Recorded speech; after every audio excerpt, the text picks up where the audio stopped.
Welcome to Livery. So, what are you doing today? Today I was testing on the short course. So we got a Sierra, our first prototype electric one, and we're just doing some testing and investor test drives and stuff like that. So had a guy out of Florida that came into town and wanted to drive the car and brought a couple of his partners. And so I was on the short course yesterday, similar deal, some investor type people in the cars. And then same thing today. And then next week, Monday through Friday, we're doing testing with Fox Suspension. They came on like 6 months ago as our new shock provider. And now we're just refining it and doing a like electronic adjustable, like cockpit adjustable for like a higher end car. So there's a couple of different levels of Sierra, then EV. We got just our base Echo and then the Echo R spec. And then we'll have an Alpha package, which is an asphalt like specific package to just increase your asphalt performance. So we've got a deal we're working on right now for Nitro Cross to be the entry level class. I saw that. That just got announced like a month or two ago. Yeah, right? yeah, it's really That's new. Huge. Yeah, it is huge. And we've run with Nitro in the past. Yeah. And it was with the gas cars, and it was here in Utah, and it was Leah Block's very first podium was in a Sierra. Yeah, I think that was her first time in rallycross setting at all. Right? Yeah, I was here for that. So cool. It's been a long time coming with the conversion to EV. It's been, first we got to get the cars built and proven and rad so they can go out and perform. And so the Fox test is going to be really focused on having the best rallycross level suspension. We got a really good dirt setup for the base car, but our asphalt setup really wasn't refined. And then because it's Nitro Cross, you've got sticky asphalt, but then you've got big gnarly jumps. Yeah. So being able to go back and forth between the two is going to be really cool. It's going to take some time to get it all dialed in. And like I said, it'll be cockpit adjustable. So you hit a button and you're going to have, a more dirt setup, more rallycross setup, and a more all asphalt setup. So when you say cockpit adjustable, is it something that you anticipate drivers are going to be adjusting lap to lap? Or yes, okay. I do in some cases. For Nitro, we're not going to allow that. Just kind of keep it simple. We'll lock it out one way or the other. Mm-hmm. But certainly it's for drivers that are outside of Nitro that are competing. Yeah, they're going to be able to do that. Do they have hydraulic e-brakes in them? You know it. Okay. Yeah. It doesn't look like the most fun ever. Every car that makes me really, really happy to drive has a hydraulic handbrake. That's a business requirement, James. Right. So you just had people out on track. Are they drivers? Are they experienced in racing? Track day. Yeah, okay. Yeah, track day. So the gentleman the main dude that drove today, he's got a GT3 RS and he does track days, goes to Sebring, goes to Daytona, do all that. He came out to Daytona at an event that we were doing and he drove the car there as well. So yeah, he's a track day guy and he's had, probably half a dozen cars that he's put on most of the Florida tracks. But he'd never like jumped a car. And when you take a track day, bro, and you put him in a car that jumps, they're like, wait, you can jump the car? So you were jumping it out there today? Oh, yeah. They're over 100 feet on the back tabletop. Really? Yeah. And he was sending it? Oh, he's just like, I think dirt's my new thing. Does he have to see you do it first? Or is he I purposely don't go first. So they don't think that they can do what you do? Yes. I've learned this. Yep. So today I put in 3 brand new drivers for the first time. So that brings my number up to 766 drivers I personally buckled in a Sierra for their first experience. So I've learned a lot. I've made a lot of mistakes in putting different people in the cars. And I've learned I don't go out first and put on a show because then they try to do that thing. And it's a vastly different experience for them. Bad news, yeah. Yeah, it is not a good thing to do. So I'm learn from experience. I don't go out first. I go out last. And they're like, oh, okay, cool. That can do that. Well, so that comparison, I worked for a racing school ages ago. And when people think they're fast and they've dropped 2 seconds, 3 seconds from when they started, and they're like, yeah, I'm on the pace. Yeah. And then they see what a pro does and they're like, oh, okay. Like there are levels to this. Yeah, certainly. And the motto for Sierra is driving progression. I love driving progression. I didn't come from money and it really limits your ability to progress as a driver, right? Yeah. So I wanted Sierra to be something that drove like a proper high-end race car, but had a super low operating cost. So, how do we get these Porsche GT3 Cup car lap times, but have the spec Miata operating budget? We want to blend those two worlds. And so driving progression is really huge for me, and sharing that experience with people. So taking somebody from, two people that had never driven on dirt today, and, share that experience with them. And they're like, they realize where they are in the pecking order. They're like, okay, I did good and I had fun and I progressed, but this is where I need to be. And it's a really powerful process to take a new driver and refine them, into this like well-oiled machine where they're a badass driver. I feel like it never ends too. No, it never does. Professional driver, at never any level, ever ends. They're still trying to hone their craft. Yeah. And it's like perfection is the enemy of good enough, Yep. And you could go and continually chase this one perfect lap or whatever it is over and over. And you may set the record that day, that record may stand, but ultimately somebody's going to beat it. And, or you could have beaten it that day, and you made a mistake in a corner or two, but it's kind of just this chasing the white dragon. You never will get it, but you're always in pursuit of it, no matter what level. So, I save my driving for the end of the day, and usually gets people coming back thinking, "Hey, I need to sign up for some, private coaching lessons. I need to get a car on my own so I can get more seat time." Yeah. And one of the things I love about the driving progression is you can't fake it. Like some people have a little bit of natural talent, but you can't fake it. The lap time always speaks the truth. Stopwatch doesn't lie. The data tells the truth. And it's just a really fascinating thing. Of course, you have money, you can afford more track time and a nicer car and this and that. So it certainly acts as a lubricant, but you can't fake it. You can't fake that work. You can't fake the focus and dedication that it takes to go out and find 2/10. When you're at the real limit and you're like, well, I need to find 2/10, that can be very, very, very hard to find an extra 2/10. You're like, I'm doing the best I can. So to go out and really analytically pick your driving apart, not only is just a driver and what you feel, but the data and what you can pull out of the car, the information off the car to improve and get those two things working together. Because if you don't have enough sense as a driver to refine your car, then maybe you're not getting the best out of your car. Or maybe your car is more of a handful, and people don't think, oh, well, I need to have the professional drive this car to give me feedback to tell me if the car is any good. Because I've hopped in cars and been like, man, you're a hero for driving this thing. Like, no wonder you're struggling. Like the car is the enemy, not you. Like you're doing fine. And, maybe it's 80% car, 20% driver. And sometimes those positions flip, but it's really tough to do that without years and years of experience. And you guys know that same track, same day, different times of the day, the track is noticeably different. And so you have to say, oh, well, that's good for a morning session, cool temps or whatever.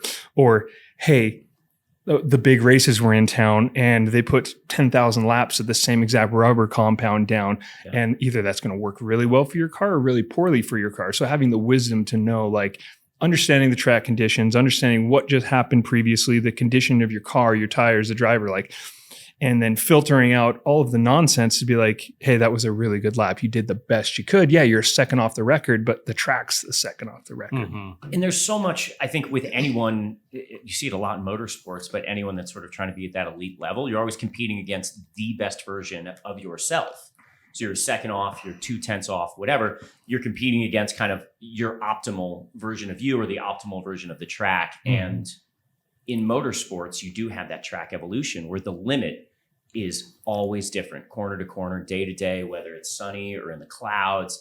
So it's very abstract. You don't get to come back year after year and be like, okay, last year I set this exact time and the conditions are the same, so I'm going to do it again. You just don't have that. No, you don't. And it takes years to develop the wisdom to do it. And I've been very fortunate to drive tons of different cars at different tracks on different surfaces. And I can extrapolate a lot of data from that and give a pretty good answer most of the time. But it's taken millions of dollars of other people's money providing seat time for me that I could never afford on my own to develop this knowledge and this wisdom that I can then apply to any driving situation that I'm in. How'd you get started?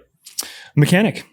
You were a Porsche mechanic. Yeah, I was the youngest Porsche mechanic ever to get accepted into training at 19 years old. So I born and raised in Utah. I got accepted to the program. I went to like a technical school, just technical, like auto tech school. Yeah. And they had 14 spots a year that they have for Porsche factory training. And I got one of those 14 spots. So shipped off to Atlanta and worked at their headquarters there for about a year, a little under a year. And came back and had all the knowledge and none of the experience as a young mechanic. So I got done with training, moved back to Utah a month after my 21st birthday, and knew I wanted to be in racing, but it's like, so does everybody, right? What's going to set you apart? How are you going to get that first, big break? A funny story I like to tell people is when I was 16, I applied for a job at Cobb Tuning. Cobb Tuning was here in Utah. It was a big deal. I was into it. Like, when I was 14, 15, I really got into Subarus. I thought rally cars were the coolest thing in the world. And then Cobb moved to Utah. I turned 16. I was like, are they still here? No. They moved back to Texas, originally from Texas, moved to Utah for, I don't know, they were probably here 7 years or something like that. And then went back to Texas. But I applied for a floor sweeper job at 16 and I didn't get the job. And I was bummed. I was really bummed. And the dude who ended up getting the job is a guy named Eric Bizek, who went on to start JDM Legends, a shop here in Utah that does a lot of Japanese car restorations. And he started that shop with Trey Cobb of Cobb Tuning. Mm-hmm. And when I didn't get the job, I went and I was like, Trey, I get it. I didn't get the job, but help me. He's like, you don't want this job. He said, you're too young. Mm-hmm. And I said, what do you mean I'm too young? Like, he said, you're too young. You need more knowledge. If you start sweeping floors here, you're going to get stuck here because I know you don't want to leave. He's like, you need to go level up your education and take some bigger risks and then circle back around. Mm-hmm. And so he spent way more time than he should have with me one-on-one in his office multiple times as he kind of like mentored me and guided me to the next level. And so what ended up being one of the worst days of my life at that point, not getting my dream job at Cobb Tuning, ended up opening up a career. Like, you could be the best Subaru mechanic in the world, or you could be like an average Porsche mechanic, and you're going to have more clout as the average Porsche mechanic. Mm-hmm. And it's just the way it is. It's the perception around the vehicle and the type of person doing it. And so starting off with a big brand like Porsche that was really focused in motorsport and racing definitely accelerated my career. And I was able to, Porsche has factory dry sump systems. Like, I understood more about the racing world than if I would have got with any other manufacturer just because of the technology that we're put into those cars. So didn't get that job, went to Porsche training, came back. And, I still message Trey from time to time and, thank him for his words of encouragement over the years and words of advice. And he's reached out to me before they started doing Porsche tuning stuff. He's like, hey, Cole, what do you see? What do you think? And it's like, Trey's asking me for advice, the 16-year-old kid that was begging for a floor sweeping job. So it's kind of interesting how those things kind of change and evolve. But I guess my first automotive job was Jiffy Lube. So worked at Jiffy Lube in high school. Went to the tech school, worked at AutoZone. Worst job I've ever had by far. Hated it. And then worked at a little speed shop in Arizona when I was going to tech school there. What was your first car? Geostorm. A Geostorm. Yeah, buddy. Spectacular. Yeah. Did you modify it? Absolutely. Got it from my grandma. It was her car and it was a clean one owner, Yeah. And it had AC. So I was like, this thing's dope. What was the first modification that you did to it? Blue lights in the corners. Okay. Yeah, because they had like clear markers on it with the amber bulb. And I was like, I know how to change that. So I started. Wait, was grandma running it stock? Oh yeah, what a loser, huh?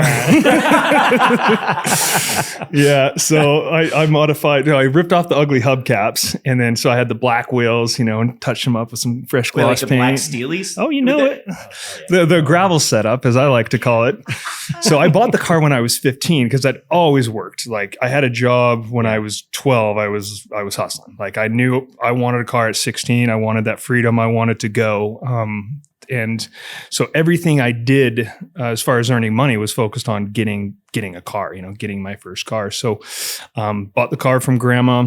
And then I'd get over there. She'd be like, yeah, you can go drive. So I'd go and practice. I'd set up cones, practice parallel parking, whatever. Parallel parking or autocross? That's where it gets good, right? So it started with a couple cones and then I'd parallel park. And, I'd get, a little bit... I'd be going a little bit faster. And then one day I found the handbrake.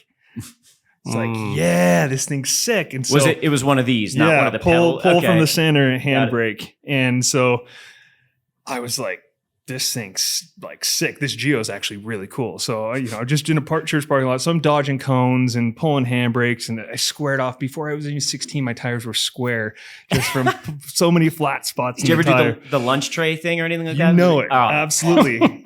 So I definitely did the lunch trays, and I found the thicker fiberglass lunch trays were better than the plastic ones. Yeah. And you can't stack them because they pull out. I learned that too. But I tried to like bolt them together, glue them together, and just always was messing with it because I came from BMX bikes, and my first job at 12 years old that wasn't washing dishes at my mom's bar was Canyon Bicycles, a bike shop in Draper. Yeah. And so I was just taking the bike out of the boxes, kind of loosely assembling them because I was into bikes. I was like, bikes were my first love. You BMX raced. Yeah.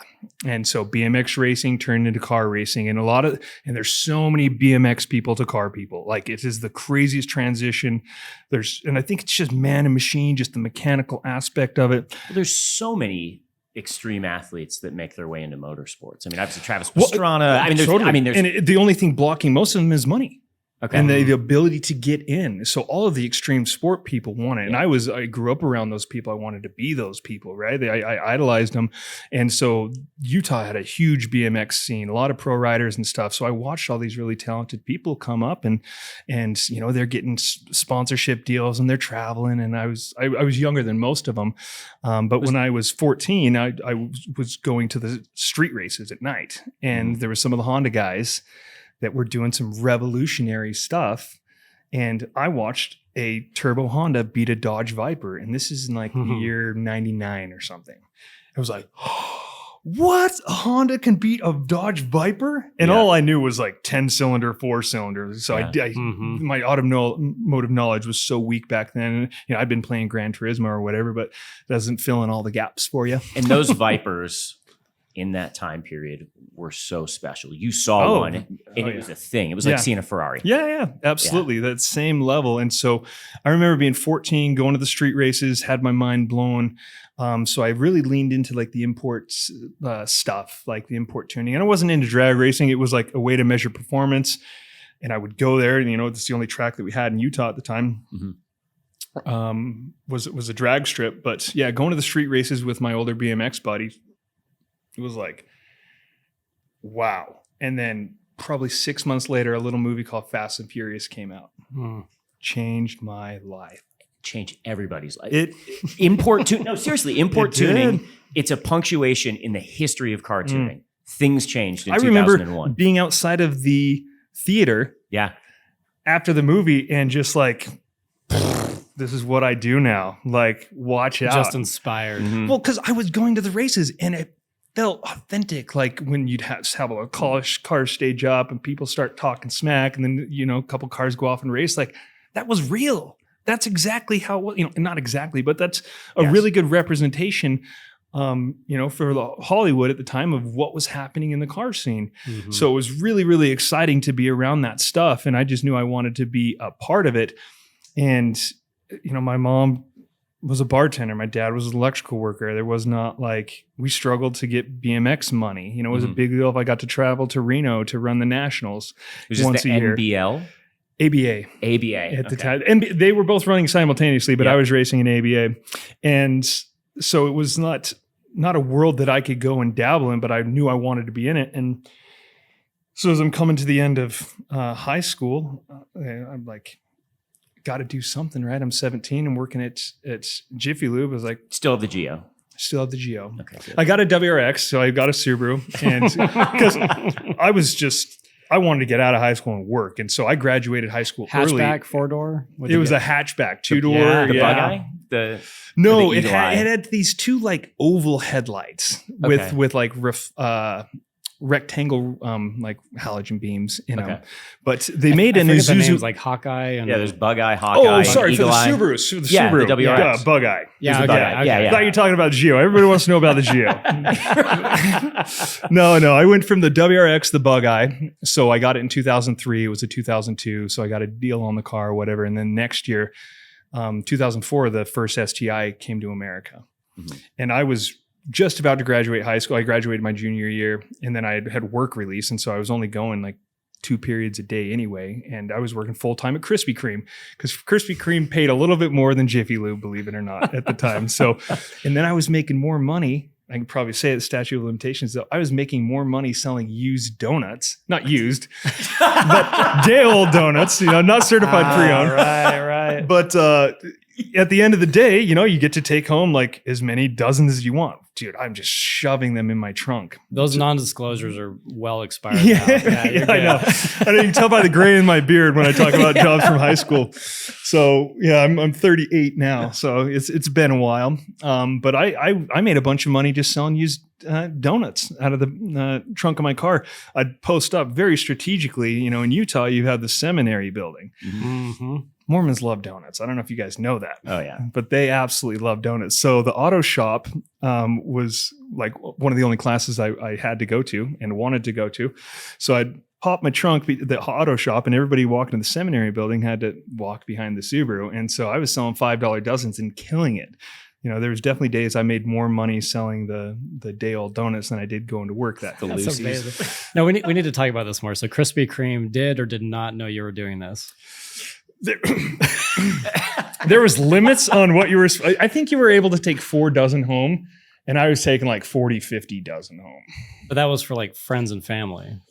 Yeah. They didn't know you were a reseller, distributor. No, Okay. they did not realize the empire that I was building. And so these were trash donuts. These were never going to get sold to people. So it's like, that's fair game. You're like, I can sell If you go to trash Krispy donuts. Kreme now, there's barbed wire around The dumpster. their dumpsters.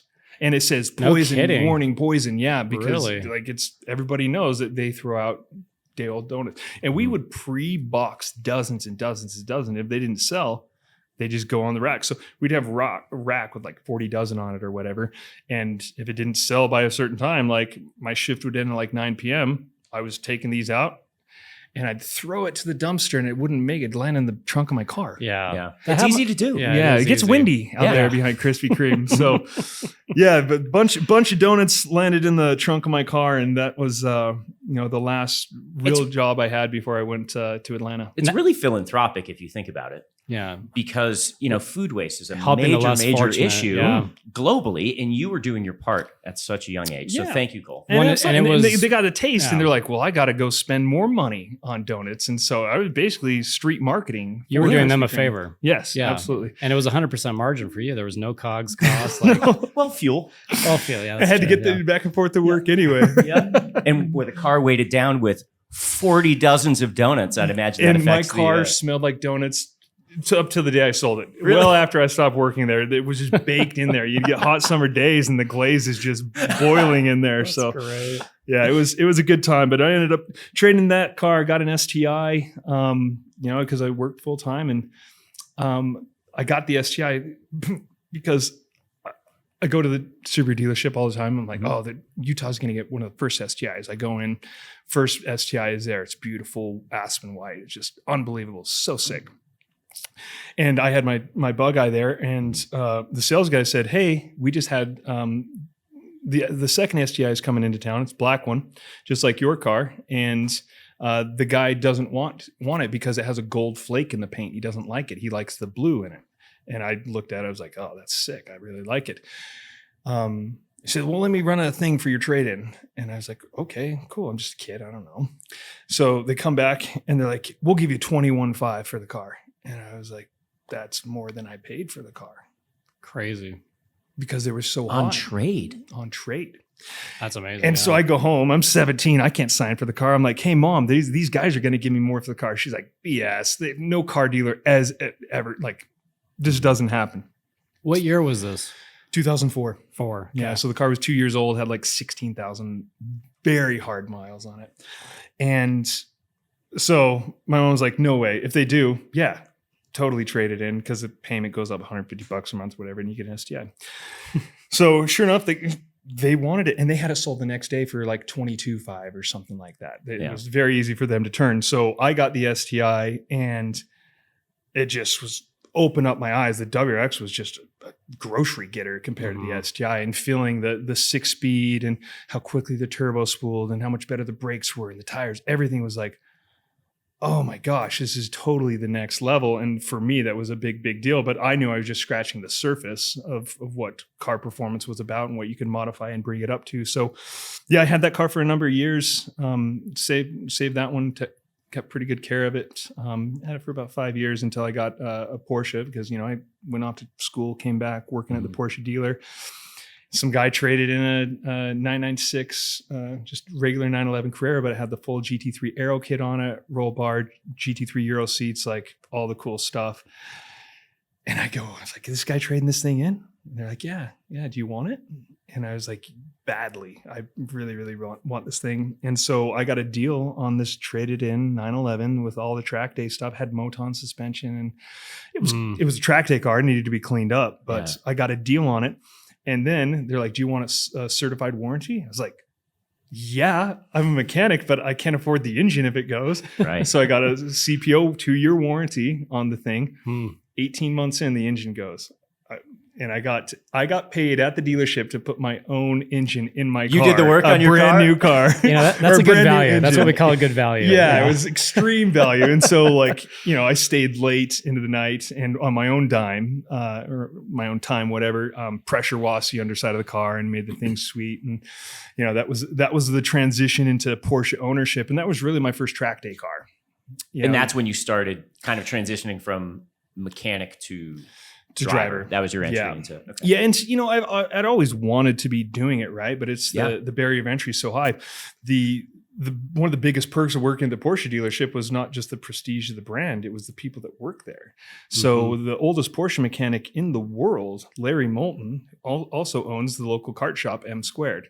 I know Larry well. He's such a sweet guy. He is one of my heroes, and one of the kindest and fastest dudes of all time.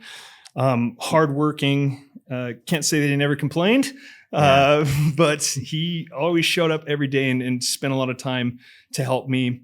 And I'll never forget my first day. If you know Larry, you'll get a kick out of this. So first day at the Porsche dealership, they're like, oh, you're going to work with Larry. You're going to mentor under him. Did he have the coif? Oh yeah. Awesome. Yeah.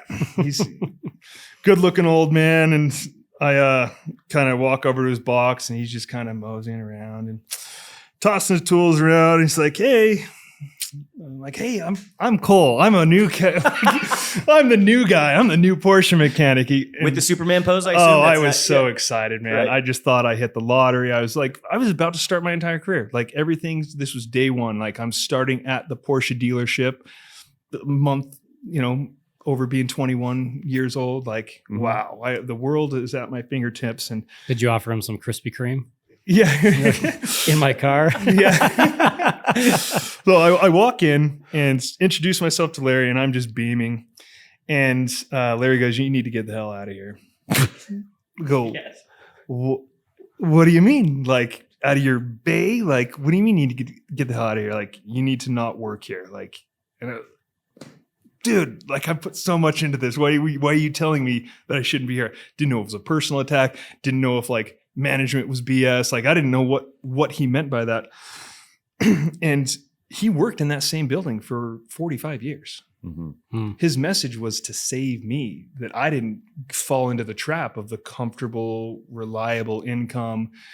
He knew I wanted to be in racing, and he's like, you need to get the hell out of here. Do your time, figure it out, but plan on exiting. Start with that plan now. And he was probably involved in karting at this time. Oh, he had run. Right? He owned Black Rock before UMC was even a track. Before Miller was a track. He was one of the owners of Black Rock Kart Track. Okay. And so he won SCCA national titles back in the 60s and 70s. So I think he won the Masters 2-cycle class this year, kart racing this past year. Yeah. Like he's still out there. Dude, he He's still kicked my ass competitive. when I first got in shifter carts. Yeah. He was like 68 and kicked my ass. I was 22. Yep. And OG. this old man beat the hell out of me. Just totally beat me down. He kicked my ass like literally a year ago and he's Yeah. still going. Yeah. Yeah. So dude is a absolute rock star. And Was this Porsche Salt Lake? Porsche Salt Lake. Okay. Yeah. So I worked with Larry Moulton and Randy Yates, and Randy is still there. He like kind of tried to retire, but they sucked him in for a few days a week. And Is this I still owe the so building much. kind of opposite of the dealership, like on the other side of State Street down there? Mhm. Okay. Yep. So where the Porsche showroom is today was the back of that was the service bay that I worked in Okay. with Larry and Randy. And I owe so much to those guys. One for mentoring me in the shop and guiding me, but also like helping me launch beyond what the dealership had to offer. And when those guys started working at the dealership, it was a good gig. And what you made versus the cost of living and the work required and the education required, it was a fair deal.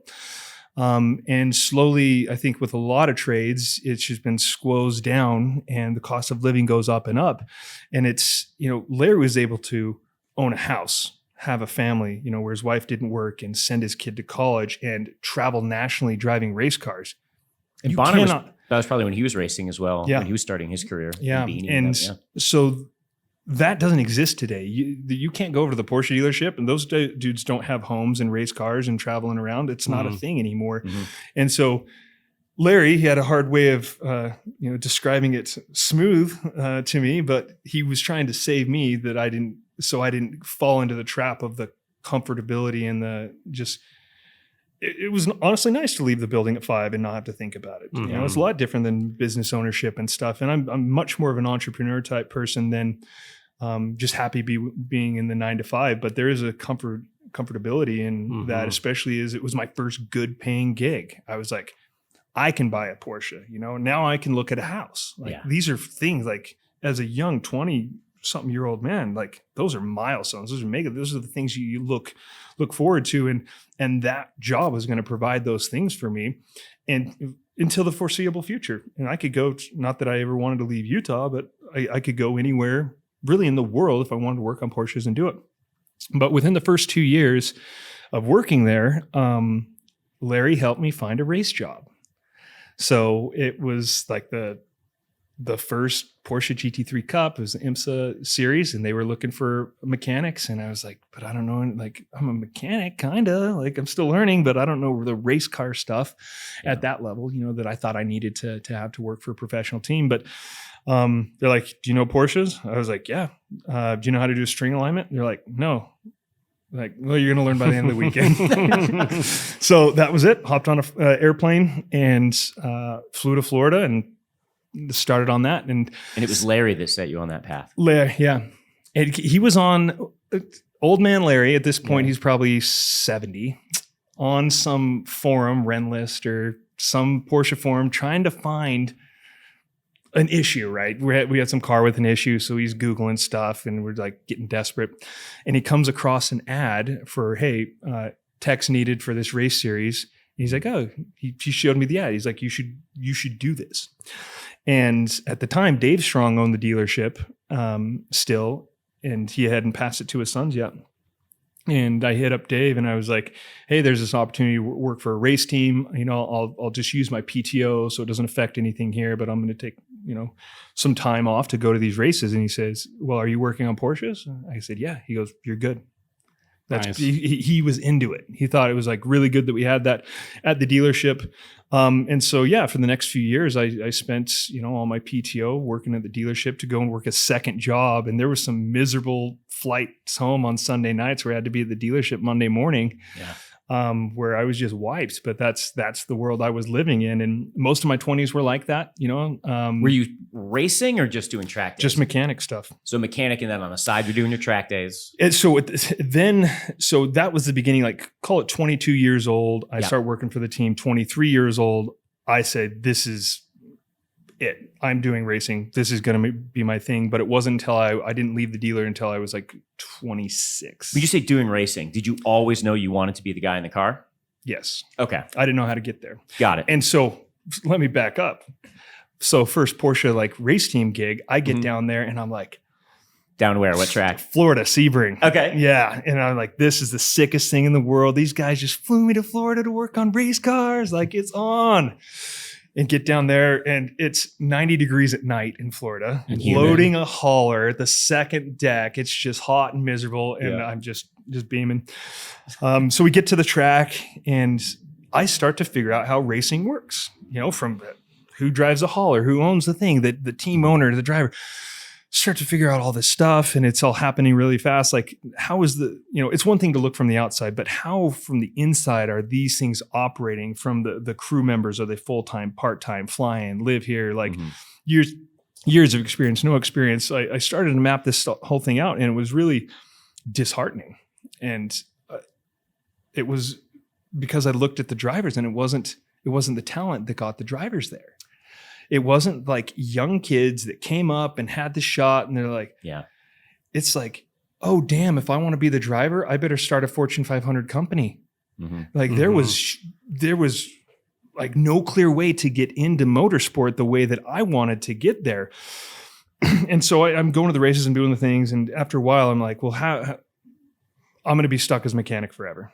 Because the engineers don't want to teach mechanic engineer things, and they shouldn't, because mechanics are flaky and they get a new girlfriend or don't want to travel or whatever. Like, I get it. But I looked at all the jobs in the paddock. I'm like, okay, well, I'm probably not going to be the team owner guy, because they typically have money that they made elsewhere, and they brought the money into racing. Mm-hmm. The engineers, super smart, and they like make a bunch of money for a short period of time, and then there's an off season. They got to find gigs, and they better be a machinist and a welder and an engineer and a shop guy, and you have to have all these skills that you get to use part-time, charge a lot for a few days a year. But these guys aren't buying luxury homes either, and nor are they driving. And so like, well, that's not it. I looked at the driver coach. That's the gig, right? Mm-hmm. Those guys show up, they get to drive the car. They're not working on the car. If it gets put in the wall, they're still going home at a normal time. Like, good day rate. Good day rate. They get to work with a lot of teams. It's like, well, that's the gig. How do I get that? Because it's, you may be, they're almost like the ski bums of the automotive industry. Most of them don't have a lot of money, and they have some talent, and they travel a lot for work. It's gig work, to take these gigs. And so I love the mechanic and engineering side. So I knew I didn't want to completely let go of that, but I wasn't going to put myself in deep enough in the rabbit hole of technology to really focus and be good enough to be at the level that I want. A high level of self-awareness too, to know I'm not as passionate about this piece of the industry that everyone else that I'm competing with is. Yeah. And I saw that, and I worked with so many talented people, and I was like, well, where do I really want to end up? And so it was like, okay, driver, coach, and engineer. And so those are the things, like I needed to get all of those three things together. And so as I was doing these driver coaching things, I'm learning data analysis, and I had a good mechanical sense because I'm working with these talented engineers, and I'm doing the driving myself, and I had a good feel for it. So I could go and make mechanical changes on people's cars or drive somebody's car and tell them what's going on, and then be able to use the data to back it up, right? Mm-hmm. So figuring out where I wanted to be in the racing ecosystem and what was achievable, I can be a 50% engineer. I can be this 50%, of the professional driver. I can be, the / driver coach, and I can be this race team operator that's not independently wealthy, but I can run a small business enough to cover all of those things. And they're all the things that I enjoy, right? So I have no intentions of ever stopping working, but I've always focused on enjoying the things that I'm working on. And so I work a lot, and I work hard, and I enjoy most all of it, right? And I try to cut out the things that I don't like to do. And over time, I've shaped this ball that consists of a lot of things that I'm good at and I really enjoy doing. And I'm sure you have good people around you too. That's got to be super important. Number one, man. You absolutely have to have that. And whether it's great clients that have been supportive of me through the shop, and I don't run a shop anymore, and using the talent that's been in the shop that I had to start Sierra, which was the biggest thing that I've done, business wise, project wise, personal advancement wise. So I got to use all the skills that I developed with LYFE to start Sierra, and enjoy the whole process, right? Developing Sierra from scratch. bro, I'd never recommend anybody do it. It's just miserable. But I did. It's like I didn't know what I didn't know, and so I jumped in the deep end of the pool, and I'm like, now that I'm to the other side, it's like, oh, okay, cool, I made it. But it's like, don't jump. You're on the other side of the pool. Like, don't do what I just did.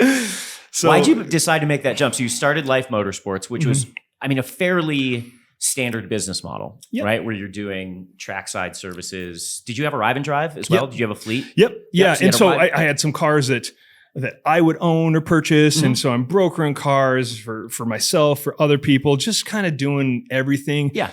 People are like, what's your business plan? And stuff like, dude, I don't know. Like race car stuff. Race cars. I'm doing the next opportunity. Like I knew where I wanted to be.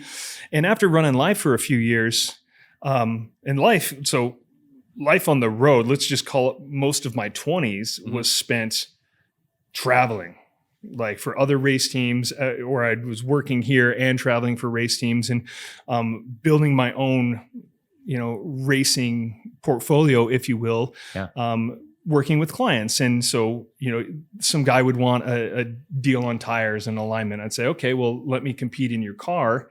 And, if I win tires or whatever, then you pay me, the equivalent of the tires. So you were bartering for seat time, the skill that you already had that other people wanted against seat time. And then I turned that into coaching. So it was either I was helping to develop the car or I was coaching them. Yeah. And I was good at that. And typically I could beat the customer in their own car and provide value, because if I go out in your car and I'm quicker, you want to know where. Right? Where am I going to go find that? Is in the breaking into 5? Like I knew it. Yeah. So being able to add that value to somebody where they don't have to hire some $1,500 a day guy to come out and drive the track day car, and being able to work with each individual's budget and their threshold for pain on tires and brakes and alignment and just getting to the track, gave me the flexibility that I needed to increase my seat time and. Then we'd go and make a change, and then I'd drive the car before and after. So I became a doctor when it came to diagnosing vehicle issues and how to remedy them. And that came from working in pro racing, because you can have your gentleman driver go out and talk over the radio and feed you a bunch of crap. You need the engineer to decipher that, and then maybe the hot shoe gets in there and works with the engineer. And so I'm listening to all of this that's happening very, very intently. So I knew what the change should do to the car, and I knew what it actually did to the car, and I knew what the gentleman driver felt, and I knew what the pro driver felt, and I can interpret like, okay, this is going to do this. And in some weird cases, like theoretically this change should do this, but it didn't. And here's why, and so I'm just soaking in all of this information. And then on days when I wasn't racing or wasn't working for a race team, I would go and apply that same principles to my car. I had Moton suspension. I had the same sway bars, everything that we were working with in the professional race paddock. I had those same things on my car. I'm running the same tires. I got their tire takeoffs, and I'm using the same spring rates and dampers and sway bars. And so I got to go and feel all this stuff and basically work with the pro engineer and say, hey, my car's doing this. This is what I felt. And I added rake and it did this. And I started that really young, 22, 23 years old, and then was able to, get a lot of seat time in lots of different types of vehicles and refine that process. So when LYFE starts, you're already a huge asset to any racing team. So I started, I was already doing it, and I was like, I need to commit. And there was a shop out here called Raceco. And Raceco it was like a private shop, and they were doing some open wheel stuff, and Ian Lacey was in it. And I just adore Ian. He's such a good dude. He's been really good to me and a great mentor and a hardcore racer and one of the fastest dudes that nobody knows about. Like Ian is wicked fast. So worked with Ian in that shop, and it was just a private shop. But when I came into the shop, I talked to the owner and I said, you guys are doing this privately. I have clients, I have tools, I have everything I need. I just need a shop space and some other team members that add expertise beyond just my mechanical skill set. And they had that, but it wasn't turned on to the public. So I said, let's turn this on to the public, and I'll start bringing GT cars in, because they were only doing open wheel stuff and like vintage cars. And that was the start of LYFE.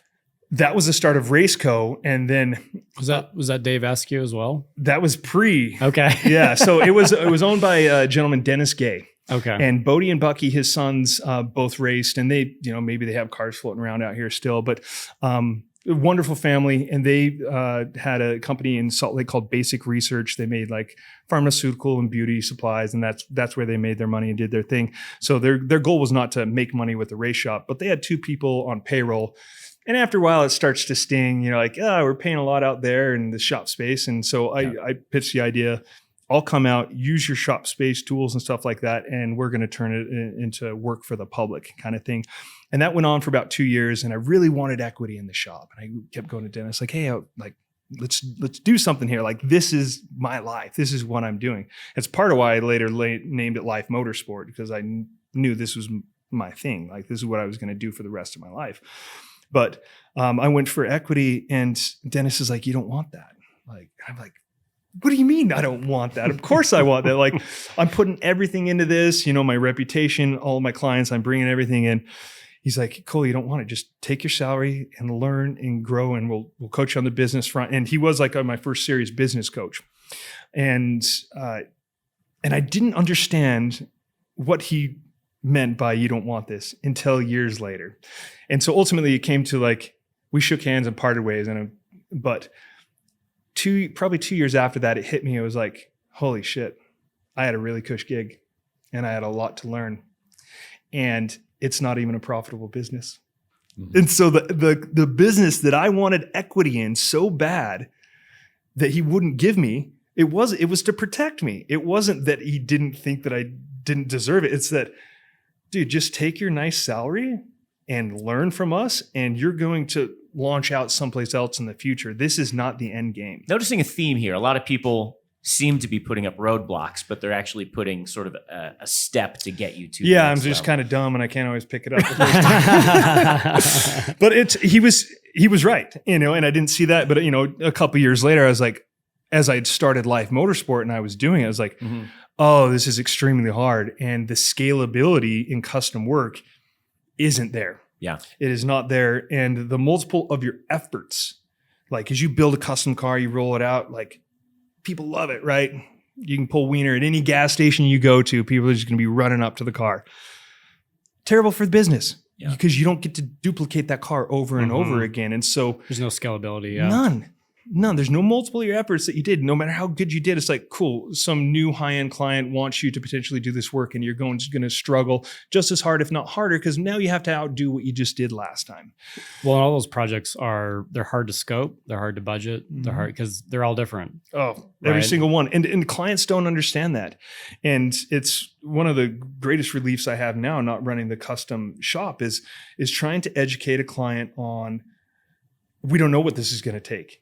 Well, what do you know? It's not like a dentist where you go and you're going to get a filling. It's not like any other business, and so many things can go wrong, and these parts from these companies don't always fit. And so, is it my fault they don't fit? No. Is it your fault? Nope. But somebody's got to pay for it, right? The mechanic still spent the time to go and do that, but you can't educate all of these people. And it was just like, man, there is no scalability in this. There's no multiplier. And if I'm going to have all my eggs in one basket, I have to have a product. I have to have a thing. And so I started a product line with LYFE, and we were building some exhaust systems and some diffuser panels, and I was kind of feeling it out, and I hated it. Yeah, I didn't like it. It was like, oh crap, I don't like doing the product thing. The development was fun. Yeah, where are you putting your time? Into the development, into sales? I had to do everything, right? So because it was like we had the regular shop, and ultimately LYFE Motorsport became a time and material shop. Okay. We just have fabricators in there. It's time and material. Mm-hmm. I'll give you a rough number, but we can't quote custom work. And then the scope changes always changes. And so it's just, I simplified it. I said, guys, it's just time and material. If you trust the guys in the shop like I do, that they're logging the time and it's fair, and here's the material, we bought it, here's the receipt, time and material. Very simple. Everybody should be able to understand that. And it still created headaches. But as I shifted my focus over to try to get parts, like off the ground and going product, I went down that path and was like, some things made some money. It was cool, whatever. We're getting batch orders of parts and things. Dude, it wasn't me. I just found out like, this is not me. I'm not going to be the person to do it. And it doesn't make enough money for me to hire a person to focus on doing it. So it was dead in the water. The other thing people don't realize is as soon as you go into product, now you're in retail, right? Like if you have a friend who's a musician, he loves music and he thinks, I'm going to open up a music shop. That's like the last thing he should do because now he's just doing sales and retail. He's not doing music anymore. Yeah. Yeah, that's a good point. People that are great at creating a thing aren't inherently great at business. Yeah. So when we did the exhaust, driving a car on a dyno doesn't make me happy. Right. So we'd get the results like, cool, it made power, sell it. Like, oh, that's not the part that I enjoyed the most. Yeah. So starting Sierra, like at the even if it tanked, it was going to be a fun thing. I was going to learn something and I was going to drive a car that we created from scratch, right?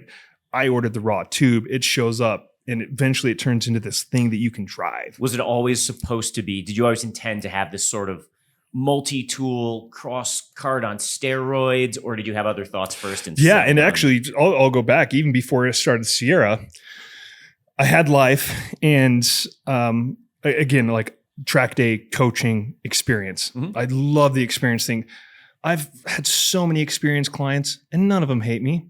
I've got a handful of car building clients that don't want to see my face. And it's just the nature of the business. I didn't go into it to like make enemies, but that's the nature of the project sometimes. And so I don't have anybody who hates me that went out and drove Sierras. It's like high fives, good time. You know, I get a Christmas card. I tell this story all the time. I get a Christmas card every year from a guy that drove with me one time. And he says, thanks for one of the greatest experiences of my life. And it was like, I get the chills thinking about it right now because it's such a profound thing. You know, we take it for granted when we're just out here running around on the track with our buddies. Like that might be one of somebody's best experiences of their life. If they got, whether they got to drive or take a ride along. And we don't realize that because we're in the sauce. Yeah. But it's very, very impactful stuff. And I was like, man, I love sharing this experience with people. And so I started a driving school and like rally track. So I got a piece of property over here at the Army Depot. Yeah. And we called it the Proving Grounds. And it was a little test track. And I bought a bunch of Crown Vics. And I was doing Crown Vic racing before Cletus McFarlane ever did one. So were they caged or they were just it was loose and fast. You can still get a Crown Vic for $1,500. And so I wanted to have this like surface driving school experience thing. And the idea was I was going to buy European cross carts. I saw the videos, drove it, and like these things are sick. But they're little. Are they even 10-inch wheels? They're 10-inch wheels. 10-inch wheels. And that is one of the biggest problems with those things. So they're awesome for Euro rally cross tracks. They're so fine tuned for this thing, right? Got it. And I drove the car and I was like, this is phenomenal. This is best value of anything. I drive the Can-Ams, drove those like, okay, these are cool, but they're tippy. This isn't like, doesn't make me feel like a sports car driver. But I wanted to utilize that property to be the first, what I now call the Sierra Outpost, where people come out, they drive the cars, whether they rent it or they own it. And you have this like club of homies that make it out and they rip together and it's family friendly and you get to bring new people out and share that experience. So the Proving Grounds was originally going to be my thing before. That was going to be the central business model. That was going to be the central business model before Sierra was a thing. And I'm driving the cross cart and I'm like, it's kind of a piece of junk. They're built cheap and they need constant work. If you're around shifter carts, you don't stop working on them. Yeah. Always need something.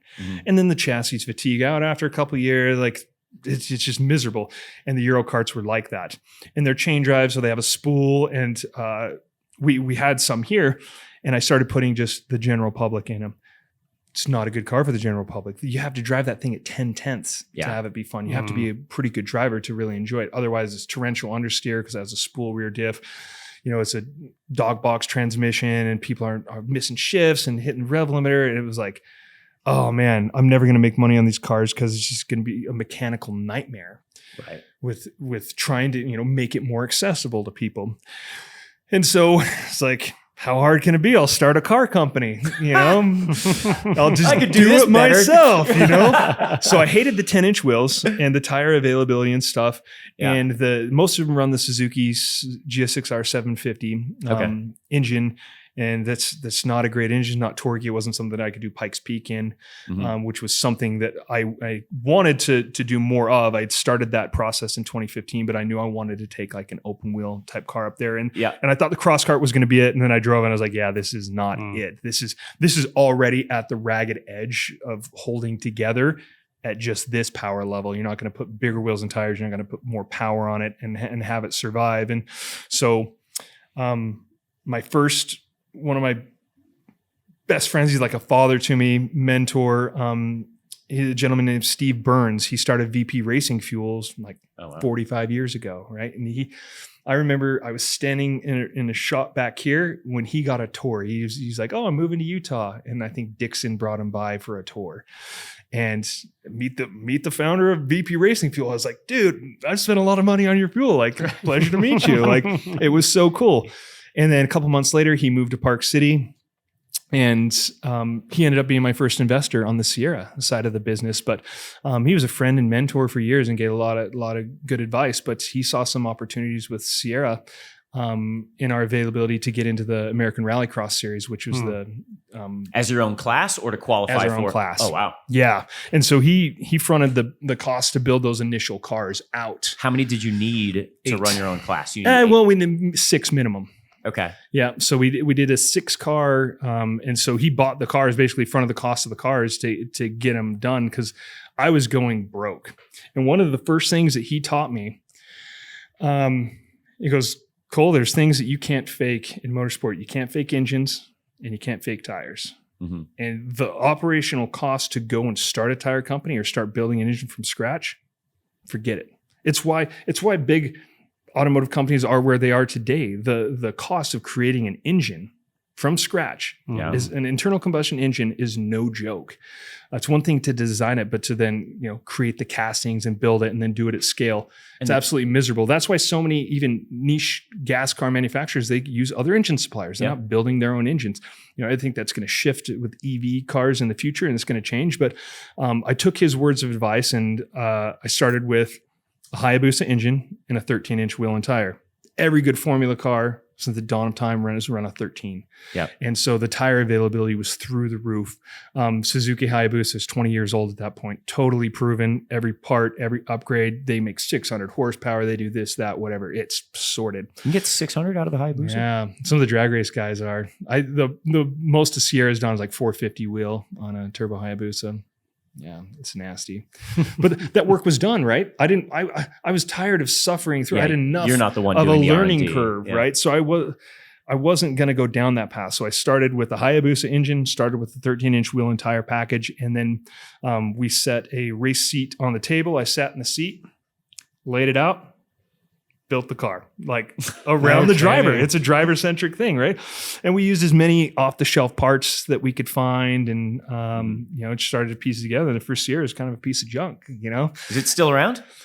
Has it been cannibalized? It is. No, it is. Okay. It actually became the first turbo car, the first Pikes Peak car, and it's with a guy in Texas. Yeah, so that car is still around. It got a lot of upgrades over time. Yeah. So that car was probably refreshed last in like 2021. Okay. So yeah, it got some cool upgrades. We started the Sierra process in 2017. Conceptually, had the first cars on the ground in 2018. But I knew I couldn't fake those things, and ultimately I wanted to chase an engine contract with one of the larger suppliers, like a Yamaha or something like that. Yamaha was the one that we were trying to target. And that deal fizzled out. And if you don't have engines, you don't have a business. Radical has done just about the best job you can do with utilizing Suzuki Hayabusa engines for race applications. They built their whole own engine program around it. It's over 10 grand to get a Hayabusa engine from those guys now. So you're talking a 1.3 liter 4-cylinder. It's over 10 grand. Yeah. And like that took my now accessible car and started pricing it out. And so what I didn't have was a scalable business with Sierra if I used Hayabusa engines, because I had to find a used engine, had to rebuild it. And then is that what you were doing? Yeah, it was a nightmare. Wow. For scalability, like you're building 10 cars a year, it's not a big deal. But it was one of those things like I needed to not do that to myself again. I needed to have something that was scalable. So the plan was proof of concept with the Hayabusa, go after the other larger engine manufacturers and try to get a deal as a niche UTV that maybe they could add to their segment or something like that. So I didn't know how it was all going to pan out, but I knew if I created a racing brand, a car company that was roots were in racing and had results to back it up, then I had a great foundation to build upon and find an engine supplier later. And so to me, I looked at, some of the big brands, the Porsche, Ferrari, McLaren's, like those guys started building race cars, right? Yeah. And they're like, fine, we'll build some for the street. Like that was a thought later, but the brand was built and created and competed in racing. And I knew that that's what Sierra needed to have, was racing pedigree before anybody cared to sell us engines, right? And so I started with what I knew was the best engine at the time, and then went down the path to try to attract. And we got close on a Yamaha deal, and Yamaha was interested, but one of the programs that was running parallel, they had a dirt track car that they were selling, that they were supplying a 1,000cc engine for. That program got axed. And so that engine program got axed, which means we didn't have access to it. I pulled some strings to get word into Suzuki in Japan to try to get engines. They couldn't care less. It's not interesting. Nobody wanted to hear anything about it. Yeah. Well, even large racing programs are still fairly niche in the scope of production cars. Yeah, and what they're doing. Yeah. And I don't get it, but they just didn't want to do, small business with me. But that's all right. But that was the original idea behind going down that path, was like, create the product, create something that I'm passionate about, that I can take the skills that I have, roll it into something that I enjoy doing. I'm going to enjoy the whole process again. Even if the thing tanks, like, man, I love that whole process. And I'd love to go through it again with the wisdom that I have now. Yeah. And so hopefully I can apply everything that I've learned on this single seater, and we'll do a 2-seater. You are doing a 2-seater. Yeah. Okay. That was on my list of questions. Yeah. And I didn't want to put you on the spot. Sorry, I've been kind of derailing the conversation. No, you are. No, this is perfect. Okay. No, there's no derailment, whatever. I don't have a flow. I just have things that I would like to know about you. Yeah. And one was the 2-seater. Yeah. Well, do you think, particularly in rally racing, traditionally there's a co-driver at most levels? Yeah. Basically, we've been asked not to show up to rallies because traditional rallying has a co-driver seat. It's not necessary, but it's part of the traditional rally stuff. And rally in America is hurting right now. There's just the stage rally stuff is they're struggling. Why is that, do you think? Because it feels like we have we have landscape for it. There's a million places you could do stage rally. And probably because there's too many places that are too spread out. And you get to these remote locations, and then the cost of doing stage rally is huge because you got the recce. So it's not just like showing up to a track day, you're staying in the spot. Like, you have to have crew people there. You have to have recce vehicles. You have to have support vehicles. Like, the cost of doing it, the complexity and the travel necessary to get all around the country, like, you've got to be a diehard. It's a really, really tough thing to do. So steep learning curve, lots of travel, lots of money. And there's just, the barriers of entry are so high, and it's not really sustainable. And the fact that we don't have pro racing that comes here where you can, you need a certain timeline where you can attract grassroots fans, and those fans become drivers in the future. We don't have that luxury, right? Not since like Colin McRae, Carlos Sainz, like that era. I used to watch on ESPN. They would have and it's hard to even view it. You like, the accessibility isn't. You have to it's find not what it was, right? And I got into WRC through Gran Turismo, and I was like, Gran Turismo. It was like, I learned what WRC was, learned what rally was, and then I was able to watch it on standard cable television. Yeah, and it was a pretty easy thing to get into and kind of follow. But if you don't take that very specific path, then you might not end up there. And there's so many other things flashing in our brain every time we open our phone that detract you away from it. And I think that and I see this in kids' faces. I go to the track, and because I grew up super broke, there's a soft spot in my heart for converting people that maybe don't have the means to be in a car to get in a car, even if it's just a single experience. It's near and dear to my heart. And you can see the faces of young kids when you say, "Oh, well, that's a $300,000 car," and they just like, that's more than their parents' house in some cases, and like, "Oh, this dude's just driving it for fun this weekend." Like, it's just a thing, and you can see the soul get sucked out of them to where they can't even dream about being there. And it's just miserable to like, it's me when I was so disheartened working in pro racing, seeing the hierarchy and of how things go down, and the cream does not rise to the top in that particular case. And I wanted to create something that was more accessible, that kids could dream about doing it, right? Even if they only had $150 that they saved up all summer to go and drive a Sierra for 3 laps, 5 laps, whatever it is. Like, I know they're going to have a great time. It'll be a very, very memorable experience. It'll be well worth their money. But on top of that, in creating a pathway into professional motorsport to where, hey, come out here, rent the car again. Hey, you want to start washing cars, get some more seat time, and get those people to do time trial stuff, and make it to where if you're good enough at time trial, you're winning your entry fee back. Let's say you paid $500 to enter a Sierra shootout thing. You get third place, you get your money back. You get first place, you get $1,500 kind of thing. Yeah. Like, now you use your talent to get more seat time, to maybe even win some money, to win an opportunity to go to the wheel-to-wheel race. And you'll have regional wheel-to-wheel races, and then feed into the Nitro Cross series. So I want to create an ecosystem through the Sierra to create more driving opportunities for young drivers, and more driving opportunities for people that are maybe only the experiential type drivers, but give them a pretty clear pathway into professional motorsport that starts at $150. So it could be your grandma got you a gift, a Sierra driving experience, right? And that could be the start of your career. You went to a Sierra outpost for a corporate event, and you're like, hey, this driving stuff's pretty cool. I could see myself doing more of it. And then getting in that pipeline and working on driving progression, whether it's time trial or wheel-to-wheel racing, and preparing for like a big Nitro Cross level event. That's near and dear to my heart. And it's one of the biggest sticking points on Sierra that I wanted to keep close, was keep the cost of the car down. Speed costs money. It's always going to be the case. But if I can keep the cost of the car down, not only the cost of the car, but the cost of operation. You guys know it's one thing to have a race car. It's another thing to operate a race car regularly. Yeah. And, I know firsthand, most of the general public, non-car people don't understand this, the cost of operating the car that's so expensive, not so much the car itself. So by focusing on the Sierra to then move from the gas engine to the EV, we're able to reduce the operating cost 60%. Really? And the car's faster. So making that switch is actually making it, in certain ways, more affordable. Yeah, it is. So our base car cost came down from $48,000 to $39,000, and the performance went up.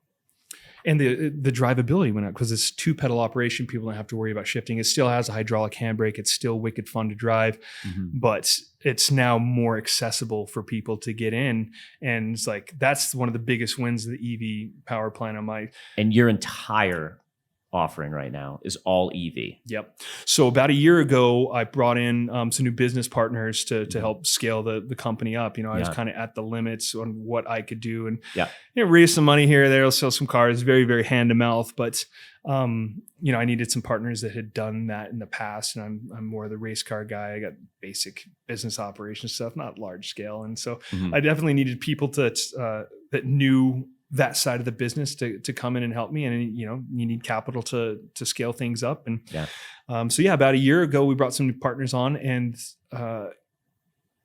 all of the money to be made is in EV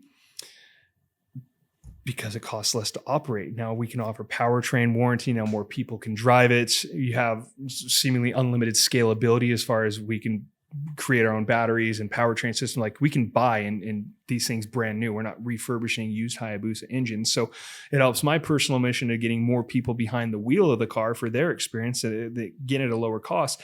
Then it helps, outposts that are holding events and running cars to where they're going to make money. The drivers are going to have to spend less money, and ultimately the drivers can win money to go and do this again. And that ecosystem doesn't exist in club level motorsport right now. No. And part of it's because it's so expensive to operate. Well, also, that's all great, but it's faster. Yes. So it's like, I'm not the person that's going to tell you electric cars are saving the world. I'm not going to do it. It has a lot of benefits, and you can kind of control where your carbon is being emitted. And like in Utah, we're burning a lot of coal to create electricity. That's the reality of it. And it's different in different places, but I like a lot of the things of the EV, but I'm not going to push it as, hey, we're going to save the world with the car. It's really great that it's not putting off carbon emissions as it sits there. But at the same time, I'll go fire up a gas generator to charge the electric car just because that's what's got to be done, right? Also, yeah, it's early days. So we're going to get there. Yeah. It'll get better over time, but it's going to take a lot of time to get that stuff figured out. But ultimately, it was me driving it with an open mind, saying I always knew I wanted an EV Sierra at some point during it. Yeah. I didn't think it would be the thing, and I didn't think I would be so excited about it. But once we got the first prototype drivetrain in and I drove, I was like, we're getting there. This is like really close to being better than the RX-3, the Hayabusa version. Yeah. And then we got like V2 of it put together, and I was like, oh, this is definitely better. This is almost as good as the turbo car. And then we got to kind of the next level of power and everything. And it's like, ooh, this is clearly a better car. And it costs less to operate. It's easier to drive. It's faster. Have you run it on a major hill climb yet? Or is that coming this year? So the year? very first car, it's actually parked outside. Lucy Block drove it at Pikes Peak last year. That was our very first electric car. That's right. Yeah. Yes. So she drove it at Pikes Peak and beat all the existing ARCs 3 times that had been up there from pretty good drivers. Killer. Yeah. And that was that whole, there's the document that they just put out a few months ago. It's called Fortitude. Yeah. Fortitude. It was a beautiful thing. I'm getting choked up. Oh my God. Yeah. But just that whole thing. Yes, you should, man. Yeah. It's if anybody who's been in that space, it was probably the most significant, hopefully the most significant race that I ever take part in, from losing Ken to, sharing that moment with the family is just something that is probably more powerful than anything else I can ever recreate. And it would take a major passing of somebody to create that same heavy feeling again. It was really, such really a beautiful way to honor Ken. Yeah, no, it was, man. And I wish everybody was at the summit to be able to feel that, and the slot was not for Lucy originally. It was for Ron, and my good buddy Ron, who was Ken's right-hand man for over a decade and close family friend. Like Ron was like a brother to Ken. He was like a family member. He's, one of my very dear friends, and he was slated to drive the thing. It wasn't Lucy. And after Ken passed, I called Ron. I knew before Ron did. And so I called Ron and I was like, hey, and I didn't know it was that I had a pretty good clue that he had passed, but I didn't want to be the guy to deliver the message. So I say, Ron, have you talked to Ken today? And he goes, no, I haven't talked to him. What's up? I said, I got some, news from a pretty solid source that he may have died today. And he's just like, whoa, what? And I was like, do your own due diligence. Like, I'm just passing on. This is pretty good information, but you need to go figure it out for yourself. Yeah. Hour later, he calls me. He's like, yeah, man, I'm coming to Salt Lake. And it was Ken, and it was happening. And, once kind of the dust settled, Ron was like, dude, my life's a mess. Hoonigan's like a disaster right now. And we need, I don't think I can drive this thing this year. And I said, well, let's do something special for the girls. I said, let's get Leah and Lucy up there to finish this business. And so that's exactly what we did. Because Ken was supposed to drive, he was slated to drive. I was excited to drive with him again this year. We were shooting the shit, talking about it, about how much fun we were going to have at Pikes Peak this year. Cause he had a junk year the year before. And so did I. And so we were, feeling bad for ourselves. Did he complete a run at all the year prior? No, no, he car blew up in practice. And then I had a car that ended up stalling out on race day halfway up. And is that Frank? Frank's the circle first back year. to that. Yeah, we'll get to that. But that was like how the conversation started is like, well, let's get Lucy and Leah involved and they'll close this deal out. So I want to be on the summit with them. Yeah, for sure. And so, I called up Lucy and I said, hey, do you want to be a part of this? She's like, yes. Immediately was like, yeah, she was, frazzled, right? So much happening, but she just knew she needed to stay busy and stay engaged. And so started working with Lucy like mad, and she got a ton of testing in our first electric car. She'd never driven really, an electric race car for sure. She had an electric street car, but hadn't really driven a Sierra. And so we did a lot of testing and development work with Lucy. And our first big success with the electric Sierra was, Lucy behind the wheel going faster than any RX-3 had ever gone up there. So she killed it. She did such a good job. Just a phenomenal drive for her. And we pulled it out and had a really good race result with that. And since then, we've taken the Sierras to a bunch of different types of events, nothing that compares to Pikes Peak, but it's getting in little races here and there, and ultimately would love to have just like that spec class and nitro. That's the main focus for like a pro class, but having the regional races set up to where, we can get more people involved is, like you said, it's an access point. You're creating an access point that doesn't exist right now. Which is an amazing thing to do.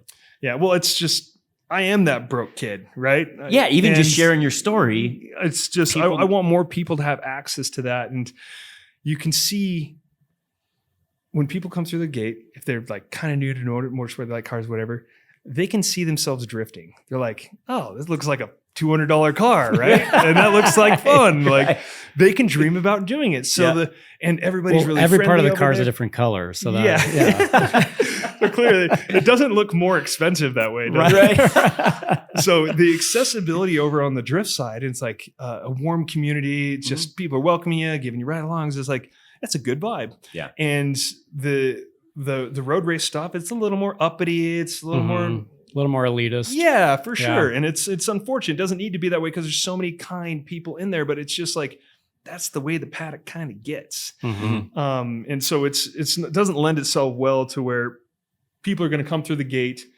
and be like, oh, I want to hang out with these guys. It's just like, oh, can you stay behind the velvet rope, please? Like, no, that ain't it. And so it wasn't inclusive enough and warm and inviting and cost effective. And I knew it could be. Yeah. But nobody was creating that environment. And it's like purposefully, right? They weren't going out and doing it.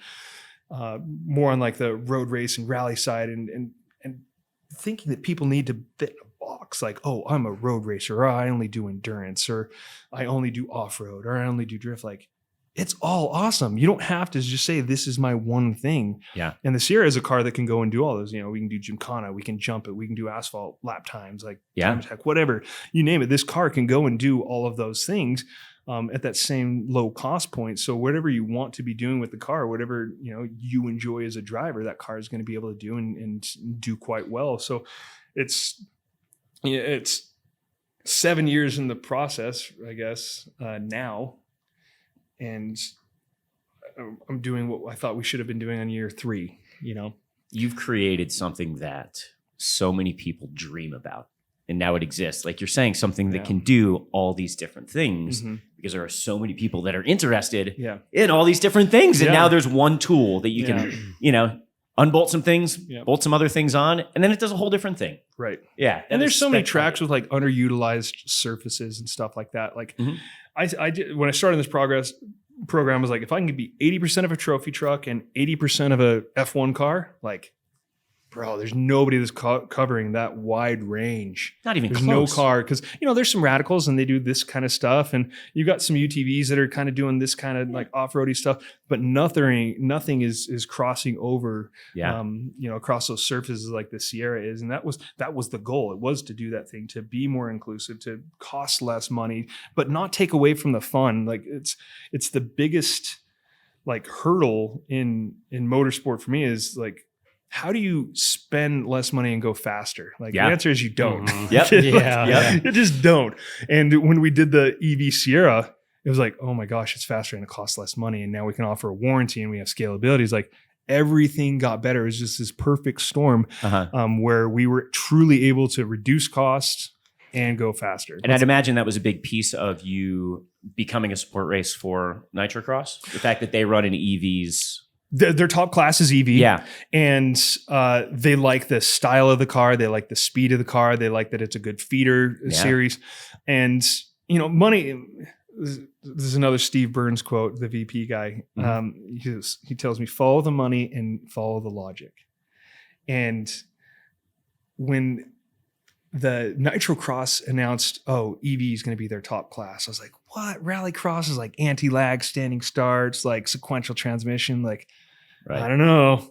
Yeah. So I started to follow the money and follow the logic. So I hit up Chip, like one of the main dudes there, and he was breaking it down for me from the money and logic perspective. And it was, hey, we're in a different time, and there's every large corporation has been hit up for money for motorsport through NASCAR mostly, for decades, right?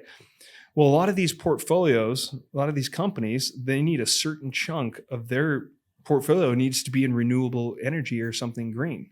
So they own Bed Bath & Beyond. They're like, oh, we'd love to, invest, but we got to do something green. It's where the money needs to go. Mm-hmm. And so you have large chunks of money that need to be spent on exposing these brands, but it has to be spent on renewable. Well, renewable is about the most boring space to go and spend money in that you could possibly get into. Yeah. So how do you do race cars, but renewable electric race cars? And so and truth be told, Rallycross is the perfect fit for electric. It's short duration races, standing start, lots of power. Like, it's perfect. It doesn't show any of the weaknesses of EV. So the fact that it's very very entertainment based, very fan friendly. They can get close to the cars, see the standing start, do the whole thing. Yeah. A lot of action. Well, the accessibility when you watch Nitro Cross here, my first time going to an event, I think was it 2021 or was that I don't know when they started doing it.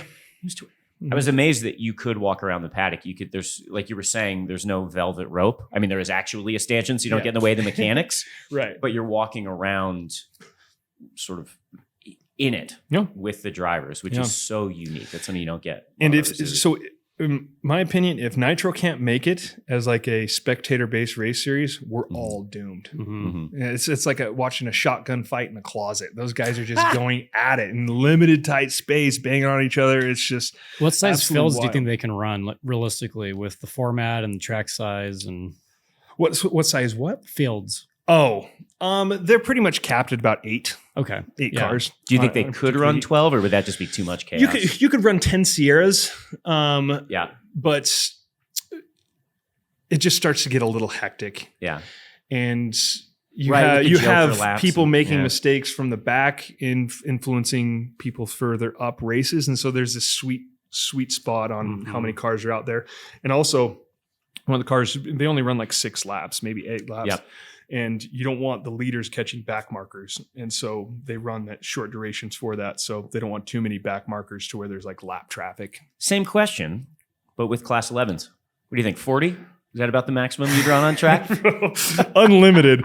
You can't run enough of those things. And I'll tell you, they're kind of stealing the thunder. Totally. From the Group E cars, and it's the most fun to watch, right? I'll go back to follow the money, follow the logic, the Group E things. Like there's large brands and corporations that want to be involved and spend the sponsorship dollars, but that landscape is changing and it's changing more and more every year that it's hard to say, hey, we're going to go burn a bunch of gasoline, drive in a circle, and you're going to think it's cool and give us your money. So having the EV play on it to where more people can be involved and we're pushing new technology that's being adopted and it's in the space that EVs should be in. Yeah. It just makes for this perfect storm. And I don't know if you guys are know this, but Dana White just bought majority stake of Nitro Cross. Oh, no kidding. Yeah, about probably over a year ago. And so him and his investment group or whatever, they're like, they know entertainment, right? They know how to tell a story. They've been hard at this for a while. And so they're taking everything that they've learned about the entertainment side of the business. And you can't be like a wealthy investor and not look at F1 and be like, damn, those guys are killing it. Like they are doing a great job and they're making a lot of money. And I remember when Liberty Media is going to ruin F1. Like, there's still people that think that. Dude. Yeah. How wrong are they? Yeah. Because it's never been in a better spot. I've never known more people that know about F1 that have a team or a driver or know about a particular race. Like Liberty's done a phenomenal job of that. How much credit you give to Drive to Survive is up to you, but they made that happen, right? Yeah. So I'm sure Dana looked at the success that F1 is having is like, I'd love 1% of that success, and looked at the entertainment value that Nitro has today and said, well, I'm going to take everything that I know on the business side, marketing side, and inject this into the Nitro stuff. And so turning it into an entertainment business, like motorsport's motorsport, there's going to be racing that's going to happen. But if we don't entertain the people and put on a good show and make sure the teams have good sponsors to like show up to the race and do the thing and entertain the people, it's all going to go away. Yeah. So, you know, I don't care if my race car makes noises or not, as long as somebody else is paying for it and I can drive it. That's the type of race car Well, that honestly, I like. even the broadcast is so good. Yeah. I mean, without getting in trouble, like I think it's better than most pro level series broadcasts. For sure. Which really helps the fan base, right? Yeah, It's more definitely. fun to watch. They're animated, they're excited, they're giving context, like the whole thing. Absolutely, man. It's got to happen. And so one of the reasons Nitro liked us was the vision that I put forward for the grassroots. Because again, you have to fantasize that you can be there. You can't destroy an 8-year-old kid's dream that, hey, the top class is this 300. Well, honestly, the Group E cars are like 600 grand or something like that. They're just astronomical. They're the pay-per-view. And then below that, you have it can be the support thing. card. Yeah. And then you have the Contender Series, which is you guys. Yeah. Class 11 is Slap Fight. Yeah, there you go. There's a spot for everybody, right? But you got to be able to connect with the fans on a genuine level. Like people are getting pretty keen to seeing, you know, behind the curtains and, you know, genuine personality versus somebody just trying to sell you another car part, right? And you have to be genuine in this space, and you have to be inclusive and get people actually engaged. And I've found that by putting them in the car and they actually drive it, that clicks. They felt this thing. Now and they it's can like, relate. They have something to relate. They can relate because they feel that sensation. You can't describe the sensation. You can read all the books about it, podcasts, it doesn't matter. You can't describe what somebody feels. And I've always expressed to people, I want other people to feel what I feel. Because I'm so fortunate that I've driven all these cool high-end cars at neat tracks around the world. I want other people to feel that. I don't want that all to myself. Yeah. I can't bottle it up and sell it online. You've got to come and get in a car. Yeah. What I've done is create a car that has that low cost, that's more, you know, accessible to people to be able to get in it, to feel what I feel. And I know that I can impress any top pro driver. They're going to drive a Sierra and have a great time. And I'm going to put some 80-year-old woman who's not really interested in driving it, and she's going to drive it and say, "Oh, that's neat, honey." Yeah. Like, They're going to smile at you. yeah. When And they can easily go and do that. And so that's the thing that I can contribute and do, but you know, that will ultimately help Nitro. But it's just because I am a grassroots guy. That's where I come from. That's where I thrive. And I just want more regular people to have that feeling. Is there room for when Nitrocross goes to these different events in different locations to have maybe a local driver in the series that isn't running the whole series, but just that race? Is that something? That is absolutely the plan. So for the first year, it's going to be probably not for the first year. It's going to be booked out with, you know, higher end drivers and crossover drivers, and as they promote the class and get it up and going. But I'll consider it a failure if we don't take somebody from an experience level to Nitrocross. I want some of the best new talent that enters Nitrocross to come through a Sierra. So that's very important to me, and definitely part of and I want them to do it with not a lot of money. Like that's super important. Yeah, right. Because it's that's like the roadblock. Yeah, that is a roadblock. Yeah. So if you can go through this, hey, $150 for this experience. Okay, I saved up $1,000. I got my time trial license, and hey, I took third place, so I got my money back, my entry fee back. Yeah. And then move on to do more regional time trial stuff, national time trial stuff, and then the wheel-to-wheel racing. Because if you're not racing wheel-to-wheel, the level of competition for time trial it's so cost-effective, so cheap, because you're not banging things up. And a safe track like UMC, or you know, any safe track where you're not causing a bunch of damage to the car, like it costs significantly less to go and compete. And then the lap times say a lot. And you could do a format where, okay, it's going to be your cumulative lap time of 5 laps. So you have to be consistent, don't give me just one flyer, give me 5 really good laps, and we're going to add up your cumulative time and score people that way. So I certainly want it to be based on merit and not, you know, you just bought the best quality car to end up and get there. So being able to work on merit and then have opportunities to, as you said, win a regional event and say, hey, you get to do the Nitro Vegas event. Yeah, you know, how cool would we're that going be? to cover that. Like, Yeah. I have to have that. It's Yeah. like one of my most important things. And Nitro's on board too. They believe it's important too. Not so much that we need to happen this first year, but as far as the total ecosystem of how the Sierra fits in, like regional racing that leads to a Nitro Cross thing. Because when I was in Vegas a few months ago at the last Nitro round, like that was wild. Yeah. It is a production, man. You couldn't not show up there and be like, I'm a king. Like you're under the lights, you're in downtown Vegas, like stands are full, 3-level VIP area, like big names are there. Like it is a big deal. It is a wild event. And if you could enter that as like somebody who earned your spot in, like, oh, that would just make me so happy to get somebody that experience. And even if it was, they raced it one time and that was it, and that luck didn't, like, bro, they'll carry that memory for the rest of their life. And it could be a really, really high point, that they'll always have. And Vegas does it right. Anything that happens there is to that high level. And I think because you have so many tourists that go in there, you'll have your core fans, but it's such a good place to expand your market because there's so many people that will be like, that's cool. Didn't know it was here. Let's go. Yeah. And they will fill every stand. Like Vegas is such a good city for stuff like that. And I'd love to see it get to the point where we stick around. Like the main Nitro show leaves and we run that same track the next weekend. It's just Sierra racing for the weekend. Sierra event. Yeah. Oh yeah. Because we could we don't have a shortage of people that want to drive the car. That is not the case. And so having like a lower operating cost too, we can make it quite a bit more effective. So we could certainly, stay through and have our own Sierra race the weekend after. And how cool for people that just watched it on television to then be a part to of be it. on that track and be doing it. Yeah, there's like an aspirational element to it, but also the relatability, like you're talking about. Like that's a problem that F1 has. That's a problem that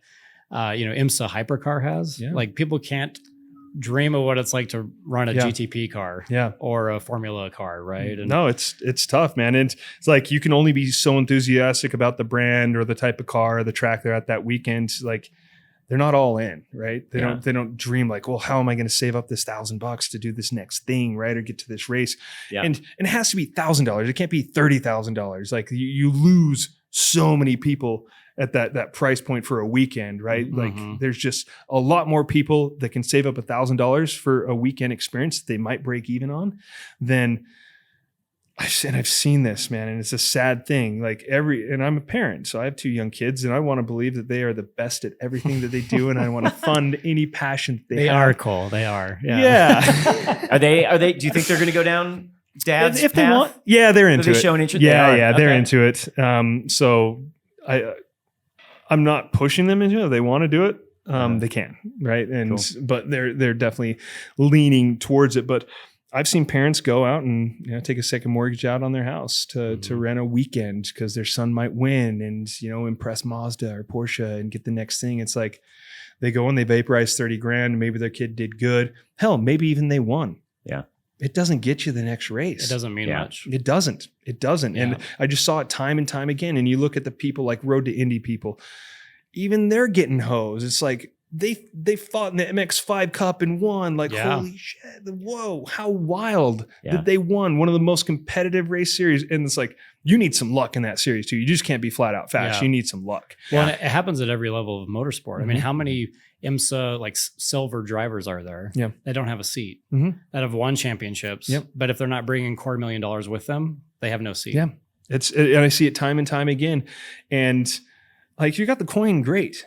But it really makes me uncomfortable to see parents make bad decisions just because they love their child. They want to give them the opportunity, right? And, so as a parent, you're blind to certain levels, but you also don't want to jeopardize their opportunity, their window. Oh, well, they're 16 now and they're 18, they're not going to be able to do it, blah, blah, blah. Like, and they go and they vaporize money on, at the end, like, oh, what just happened? The money's gone. Like, oh, we have some memories of this 6th place. Like, and they didn't even take the time to enjoy it. They were so stressed out about providing this result that they didn't even have fun doing it.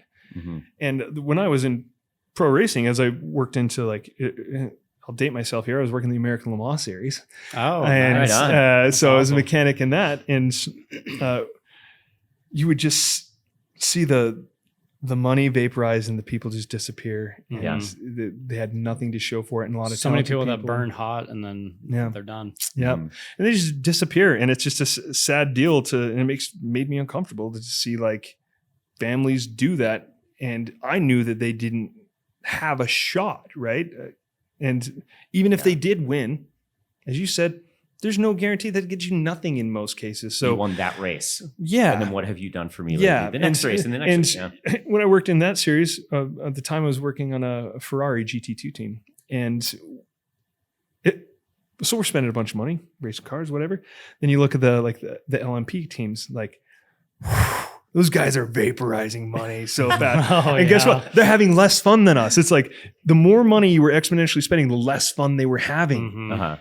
It's like, and the more you guys are doing it wrong. Yeah. You guys, this is not supposed to, like, it should be competitive. We're competitive people. That's how we got here to be. Yeah, but we're fighting over first. $5 trophies. Dude. And the other thing too is they'd be just as competitive out in the rental carts here. You know, obviously very different, yes. but the mentality would be identical. But they might actually have more fun doing that. And, yeah, maybe. And it's like, I eventually just came to the conclusion that these guys just hate fun. They don't want. They're not here to have fun. There's some flex, and they're in a pissing war with some owner of some other car because he owns a macaroni salad business and he's got a potato salad business, and they're both vying for Costco's business or whatever. Like, and you're over here in the corner with your Krispy Kremes, being like, doing side deals, just to make ends meet. Oh, man. Yeah, that's definitely it. But it's. People do spend too much money and they lose sight of like, hey, this is supposed to be fun. What's the vibe like in hill climbs? Is it a different vibe or is it kind of that for same sure, thing? different vibe. Is. How'd you get into that? Gran Turismo, once again. Okay. Very, very simple. I play Gran Turismo, I don't know, 98 or something like that. I think Gran Turismo 2 came out. So what was I? 14, 12? 12. So playing Gran Turismo. And game starts up, you got a little map, right? I know where Utah is on a map. What's the closest racetrack to Utah? It's Pikes Peak. Yeah. Utah Motorsports campus. Yeah. I don't think that was on Gran Turismo in my day. Yeah. No, it was simply, I clicked on Pikes Peak because it was the closest in proximity to Utah racetrack wise. The second closest was Laguna Seca. Okay. So obviously those became two of my favorite like tracks. And so I start playing Gran Turismo. I'm playing the Pikes Peak hill climb. It's rally. Like being from Utah, I was like into quads, whatever. Yeah. Like parents wouldn't let me have a dirt bike, nor could we afford one.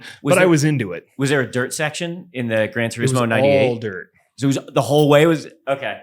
Yes, it was amazing. And so that's what turned me on to rally cars. And so Pikes Peak and rally cars to me are the things that got me into cars. Like I thought the other cars were cool and Laguna Seca was cool and all that. But it's like, if I had to pick, like Pikes Peak on dirt was going to be the thing that I wanted to do the most. And so I was drawn to Pikes Peak at a young age. Really the first motorsport event that I was really drawn to was Pikes Peak. And it was simply the location and proximity to Utah on the little Gran Turismo map. Isn't it amazing how many people get into something because of a video game? That's for right, sure. Or especially motorsport. Like, well, and I I'm played this seeing- track 'cause in Gran Turismo, or I played this Sierra's in on Need for Forza. Speed. Or, yeah. So Yeah. Sierra's on Forza, and the amount of young kids that I have that reach out and send nice messages and stuff is just wild. And it's like they know of it because it showed up. It's on their game. They downloaded. They did the little challenge or whatever. It's like now they have a connection to that car, and they'll probably remember it for a really long time. And hopefully we grow as a brand, and they can drive our real cars in the future. Maybe even own it. Like creating that story arc is really important. And it's funny because Gran Turismo is like one of the primary sponsors for Pikes Peak and has been since my first race there was in 2015. So this would be my 9th. 2015? Yeah. I didn't realize you've been racing at Pikes Peak so long. What was your first car? Because it wasn't a Sierra car. No, it was it was the old Cobb Tuning Time Attack GTR. I was hoping you were going to say the Geo Storm. Yeah, I wish. I wish I'm finally old enough now that I'm like, if I find a good deal on a Geo Storm, I'll buy one. Yeah. What color was it? Was it that turquoise? It was white. It was a white one? Yeah, okay. it was. I mean, white. is there a bad deal on a Geostorm? Not that I've found. No, my car taste has certainly changed, but yeah. So I was drawn to Pikes Peak, and 2013 was like the end of Raceco. 2013 My friend and then later business partner, Kyle, he showed up to my shop, friend of a friend, recommended him. He had just bought a new GTR from this and had the shop in Vegas do some work. Which generation? R35. Okay. So it was new to him in 2012, 2013. So he buys a street car, has some shop in Vegas, put a bunch of bolt-on crap on it. And he leaves the shop. It's immediately having issues because that's what happens when you have cars in a shop. So he nurses the thing, no boost, from Vegas all the way to Salt Lake. He spent all this money on until he drives out here and meets me at the shop. And so it's like late at night. And like, I guess I'll start working on a GTR. And I was more of a Porsche guy. I kind of fiddled with them, but not real in depth. I didn't know how to like really diagnose a boost issue, right? So started working on the thing, work late into the night, by like 10:30 at night. We were going the speed limit on the ring road, testing it, and we fixed it. Car had boost. It was wicked fast. Of course, going the speed limit, right? Yeah. Duh. Yeah. Very, very safe. So we got to be buddies, and he was really grateful that I worked late into the night so he could have his baby. Like, you spent all this money on buying the car and getting the modifications done and all that. And so he left that night just happy as a clam, and it was like, hey, what does it take to do like track day stuff? I think I might be interested in it. And so he started doing track days in his R35, modified R35. And he's like, yeah, I want to do more of this, but I'm kind of ruining my street car. I was like, I've seen this before. Everybody does this. You go to the track with your street car, and then you're like, well, I'm kind of beating up my street car. I want to keep it nice, so I better buy a race car. Yeah. And it's just like avalanche. Yeah. So Slippery slope. He loved his GTR, and I was like, you should not track this car. This is not a good track car. Let's get you a Porsche. And put him in a Porsche. It was a 997 GT3 Cup car, and he drove it around. He's like, yeah, this is sweet, but it's like, it's kind of slow in a straight line. I was like, but it handles really good. And it's like, it's way better. Like, couldn't talk about it. He wanted an R35. I was like, dude, it's going to be a miserable process. Nobody's racing R35s. Yeah. So we looked at the factory built GT3 cars from JRM, and there a couple were making it to the States. Are they right-hand drive out of the factory? That's a great question. I believe they were left-hand drive. They were. Yeah. Okay. Yeah, I believe they were. Even they were British built. Yeah. Not positive on that though. But yeah, JRM out of the UK was building the cars. I looked at it, like long lead times, blah blah blah. They weren't necessarily special. They were homologated GT3 cars, and it wasn't going to be like a time attack car. It wasn't going to go beyond that. Like, it's going to be a good car, but so we kind of shot down buying a GT3 car, both a Porsche and the factory built GTR. And by this time, Cobb Tuning had moved to Texas, and I still had a bunch of friends that had worked with them, and they built the first time attack R35 on accident. They didn't even want to, but they did. That's a whole nother story. So they built it, campaigned it, set some all-wheel drive track records, and they're like, okay, our development is done, and this thing just takes so much money to operate. Like, they parked it. So I called my buddy Billy over there, who's originally from Utah, moved to Austin with them, and I said, Billy, what's up with that GTR? He's like, dude, you want it? Come get it. It's tired. It needs a bunch of work. Like, so I was like, okay. I called up Kyle. I said, hey, there's this built R35 GTR race car down in Texas, but it needs a lot of work. So like, it's got cool shocks on it, wide body, this, that, roll cage, like, but it needs a lot of work. So we went down and looked at it and hung out with Trey, and Trey's like, yeah, dude, just get rid of this thing. Like, I'll give you a deal on it. And so he gave Kyle a screaming deal on it, knowing that it needed a bunch of work and, just having a good relationship with those guys. So, truck showed up, it got shipped. It sat in front of Ian's shop in front of the glass window. I have a picture of it the day it showed up out here, still in the Cobb Tuning livery. And that car was the first R35 that I was ever around. It was the first R35 I ever touched, was this time attack car. What year is this? By the time we got it, was like 2012. Okay. Yeah, I'm pretty sure it was like mid 2012, end of 2012. But they got the car early. They actually got a right-hand drive car that they started developing before they built the race car. Okay. And the race car build, again, was not intentional. They just kind of And the person that was running it, campaigning it, they ran out of money, but they still, like, Cobb needed to get the season done. So they bought the car and campaigned it for like 2 seasons in Time Attack.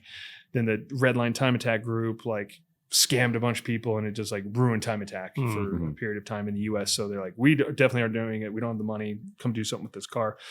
But it was just funny. It was like the first R35 that I'd ever touched was now coming into my life again and coming back to Utah. I remember watching him work on it. Like, this car is a diffuser from the factory. Like, sick. It was like 2009 or whatever. It was unbelievable.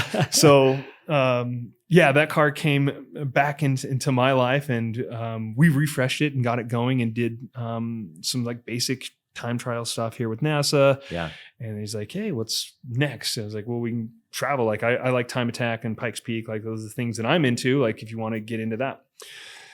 And so about a year and a half later, I started LYFE Motorsport. And so 2014, I started LYFE, and it was, Kyle was my first big customer. It was like me and one other dude. And there was enough work to be done just on that GTR alone that was like 80% of the business that we needed to get started. And so that Time Attack car came into my life again. We started working on it. 2014, we started LYFE.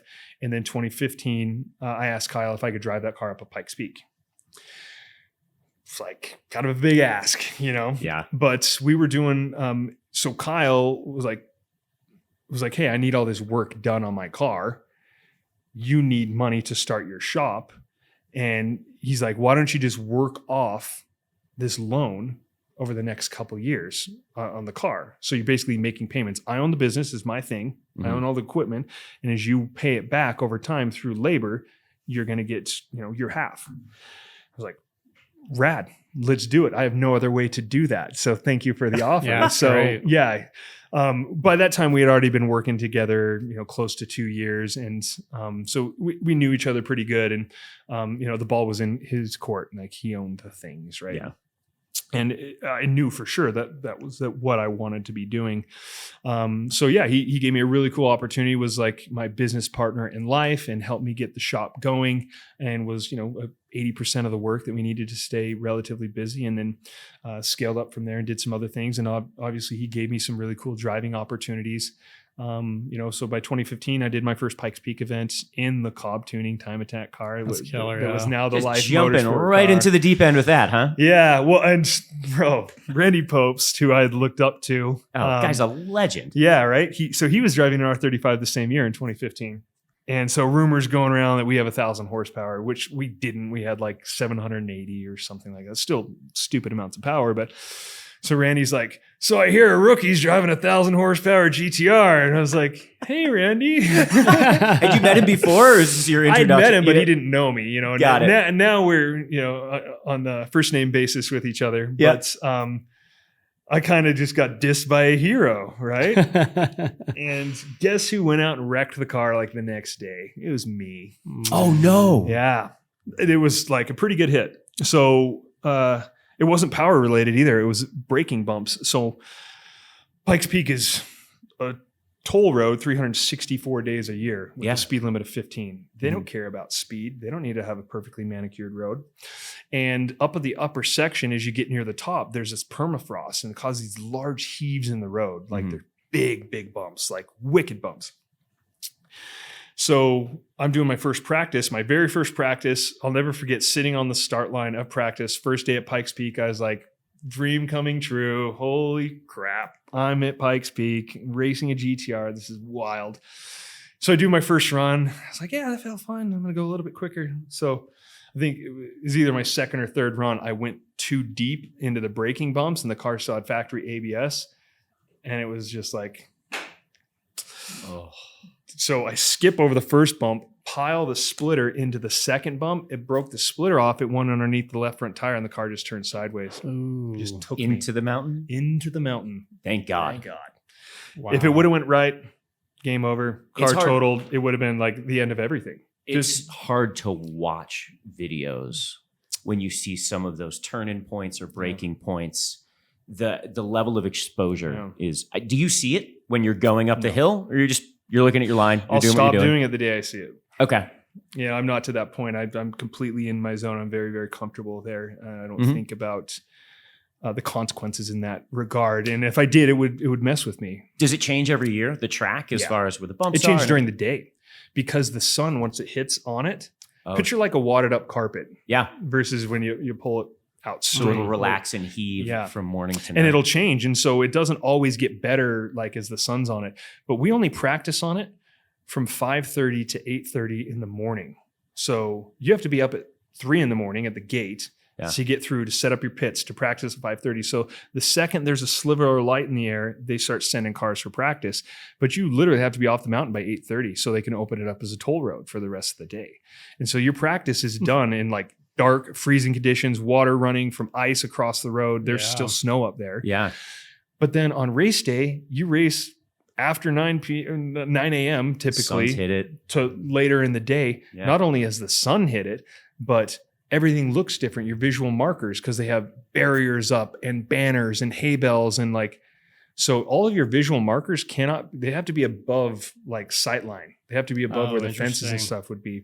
You can't use markers and stuff on the ground because it might not be there on race day because they modify the track for race day. It's totally different look. So not only are you driving a new surface, but you're entering 3 sections of the track at full speed for the very first time. Sorry, 2 sections because you practice in thirds of the mountain. So we're on upper section practicing that. That's where the bumps and the heaves were the worst. And 720'd into the mountain, it damaged the car pretty heavily. And I jokingly brought Kyle's street car as the spare parts car. Semi-jokingly, we knew we've robbed parts off it in the past.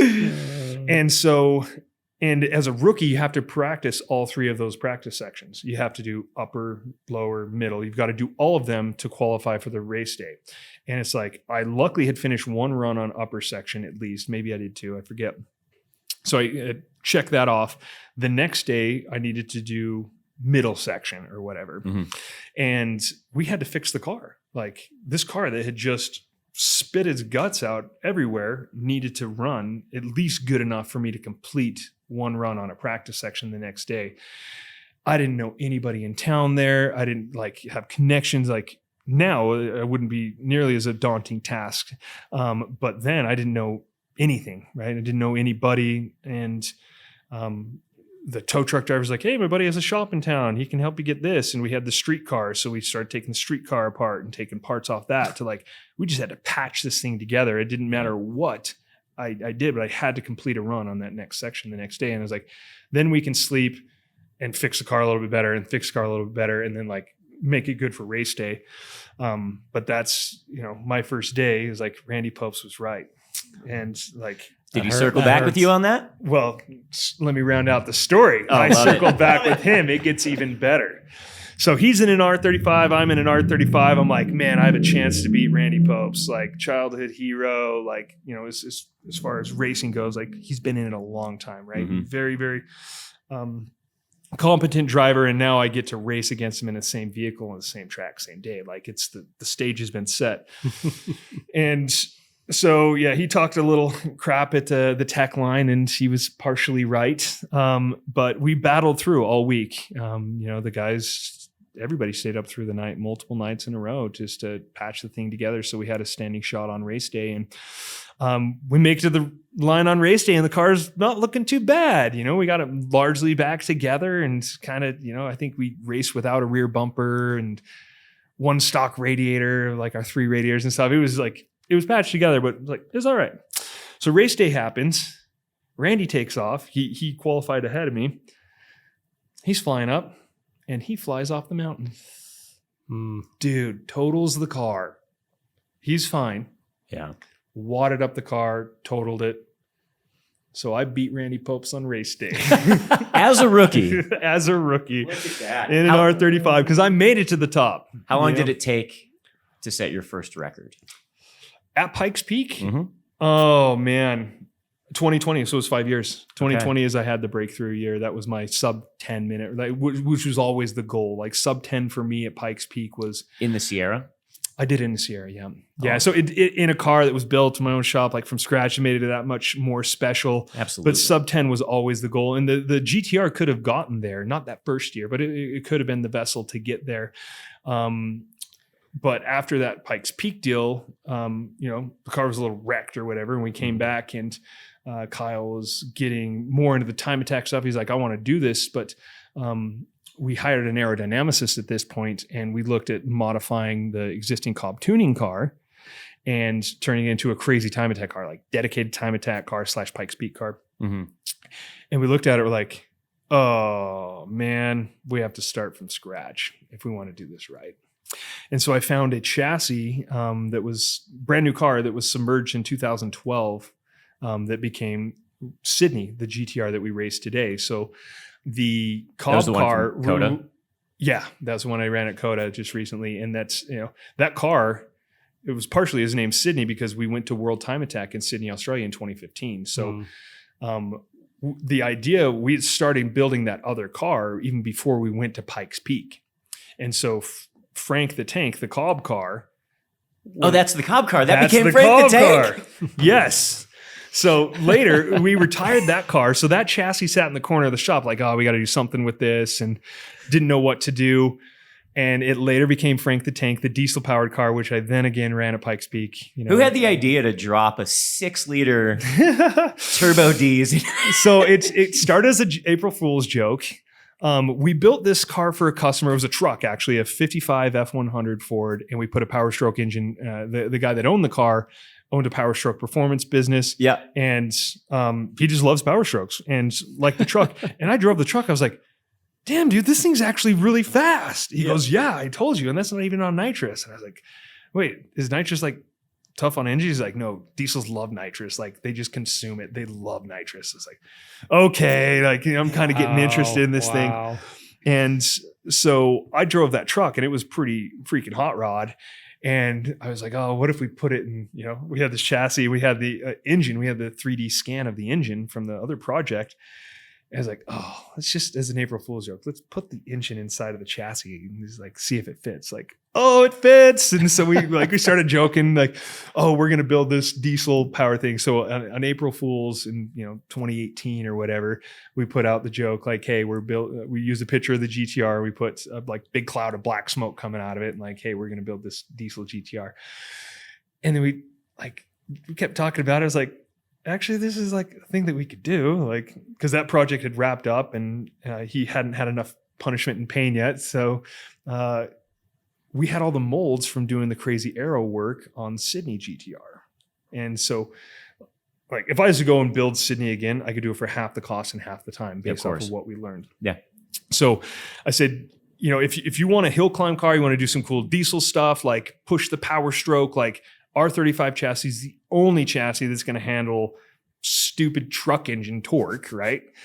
Because it's the only thing big enough, like dimensionally. And we know the engine fits like business card widths between the frame rails. Yeah, like, quarter an inch, right? Less than. Is it less than a quarter of an inch? I'm not joking. When I say business card, it fits. We had to like grind we had to go to a different manifold that was slightly thinner, and then we had to grind part of the frame rail down in certain sections where the engine would fit in Frank the Tank. So yeah, Frank the Tank has a phenomenal story from being like the first Cobb tuning time attack car, my first Pikes Peak car, the first diesel GTR. Yeah. Does it hold the diesel record at Pikes Peak? No, we broke the existing record, but it also got broke the same day. That's right. It broke on we're the way the fastest production engine or whatever record you want to make up for it.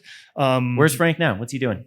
It's sitting at the shop. It's getting an update. Is he coming back? Yeah, it's coming back. So the guy who owns it wants to do some. You can see the where I wrecked that 2015 year. See where is it? The taillight's missing, bottom right.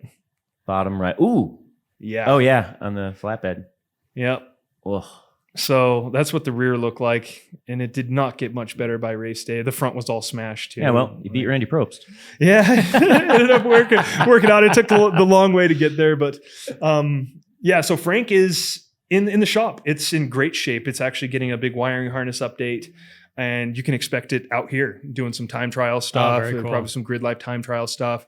Oh, I want to be out might here go to for that. Laguna for Grid Life and do some time attack stuff. Oh, I want to see yeah, that. the owner wants to be driving a bit more, so I'm going to do some coaching and stuff with him, and we'll go out and kind of run the car together. But it's an absolute beast. I love that thing. It is so much fun to drive. Like the in-car camera, it sounds like a jet engine. Yes. Like when it's just spooling the whole time. Dude. It's like, oh my And you see we the can put bikes, 3 man. giant bottles of nitrous in there, and it's the only car I've driven that has the nitrous on the steering wheel, like true Fast and Furious style. It's like So the the drink first button. time I hit it, I like kicked my head back, just for added effect. And That's amazing. it's fantastic. It's a super, super fun car. And Is that the most ridiculous thing you've ever built? yeah, I'd say so. Even more so. because it's so functional too. That Right. like, and it's so far removed. Like they don't make parts for that, right? Nothing was made for that. So we took a combination that never should have happened and made it work pretty damn good. We beat what was a diesel record, so we beat the metric that we chose to chase, and then it was a Radical with a like 2-liter diesel engine that got the record. So more of a focused race Right. car Yeah. type car. And so we've kind of tooled around with the idea of, hey, once the development's done on it, we'll take it back there. Cause, I drove around a few issues. We had cooling issues, oiling issues, things that I had to drive around. But we do believe that the existing diesel record that is there is within striking distance. If we got some of the development things, we had wiring harness, oil issue, and bad brake pedal, meaning I had a lot of pad knockback. Really? Just because of the weight on the bearings. Can you do anything for pad knockback You in can design, or is it mainly just pumping you can before? you can add some like springs to it, basically that help keep the piston pressed against it. Okay. So there's some little things that we were going to do, but I haven't driven it since we started doing the upgrade. And So Pat- it's under the knife right now. Pad knockback, for anyone that's listening, is basically when the torque of the You have chassis the pushes flex- the pads You back. have the flex of the bearing where the rotor's bolted that pushes the pad back. So there's a in the gap in caliper. between the pad and the rotor. Yeah. So when you hit the brakes, 80% of my pedal is useless as it's just taking up the dead space. And so I was doing a lot of left foot tapping just to make sure. And Pikes Peak's not a place that you want to have a long brake pedal. yeah. And so I was so conservative on the brakes everywhere there. And I just had to pump the pedal up before every brake zone because it was some of the worst pad knockback that I've ever fought. But we have a 5,000 pound diesel GTR, of course. Nobody planned on doing that. So definitely some things that we can refine and make faster, but it's surprisingly good and fast too. Like it backs it up. So no rear view mirrors, aerodynamic choice, obviously. Yeah, for Pikes Peak. Sierra, I did notice when you run the Sierra, rear view mirrors. Dude, I catch so much crap for that. Okay. And it's because you have to reverse on tight road. Where? Up top? Every time you practice, you stop on a 2-lane road and you have to turn around, multi-point turn to get back because you practice. Everybody makes a run. Yeah. They go to the end of the run, which Okay. is in thirds. Oh, when you're okay. And then you turn around and go back down, but you have to turn yourself around. And so using the mirrors on a 2-lane road, like you could be backing up to a cliff, like a raw cliff. But Yeah. there's not a lot of guardrails there. Yeah. So having the mirrors on the Sierra, and I should have taken them off on race day. It's not where my head was at. It's good to know there's a reason I because when know. I'm going through, kind of doing my research, Well, dude, rewatching all this stuff that I it's- loved watching, I was like, that seems weird. It is weird. And I don't typically dwell on past results and say, oh, woulda, coulda, shoulda. Yeah. But that year I was 1.8 seconds from winning Pikes Peak overall. And I think about taking a few GoPros off, taking those mirrors off, That's got to be more than revving it 10. out a little bit like, Oh, it's like we were saying, though. Everyone compares themselves to the best version of themselves, Right. and the best version of the car. and so, yeah, the fact that I can say I was, less than 2 seconds from winning Pikes Peak overall, cool. I have that for the rest of time. And is it probably the closest I'll ever get to winning overall unless, some of the top teams don't show up in the future kind of thing. So it could potentially happen, but it's that, You had already beat Randy, so you really can't go up anymore, right? No, and so back to the original question about the hill climb and the vibe at hill climbs. Yeah. So one of the coolest parts about hill climb is everybody is there to race against the mountain. You don't have the inner competitiveness. Like, sure, it was cool that I beat Randy that day, and it's like, But you're not dooring him for the finish line. yeah, and so you don't get the ego and the standoffish and the competitiveness. Like, bro, everybody wants to see you up there on race day. Mhm. Like, it is one of the best places in the world that I can ever even picture myself being is at the summit house of Pikes Peak on race day when the drivers are getting up there. Dude, everybody's so stoked. Nobody cares about your time. If you had a great time, like, they'll congratulate you, but nobody cares. Like, they're stoked that you finished the run. You made it up safe. Like, that is it. You're racing the mountain. So the camaraderie there is second to none. And no matter what you do to the cars, the mountain is the mountain. The mountain decides. Yeah. The mountain decides, There's man. just- yeah. And it eats rookies and veterans alike. And I've seen veteran drivers like Randy Popes had been there over a dozen times or something like that. Jeff Swart, who's been, a legend on the mountain there. And Yeah. Randy stacked a Plaid a couple of years ago. Yeah. Yeah. Which, So we know how talented and how good he is because he's proven it for so long. Mm-hmm.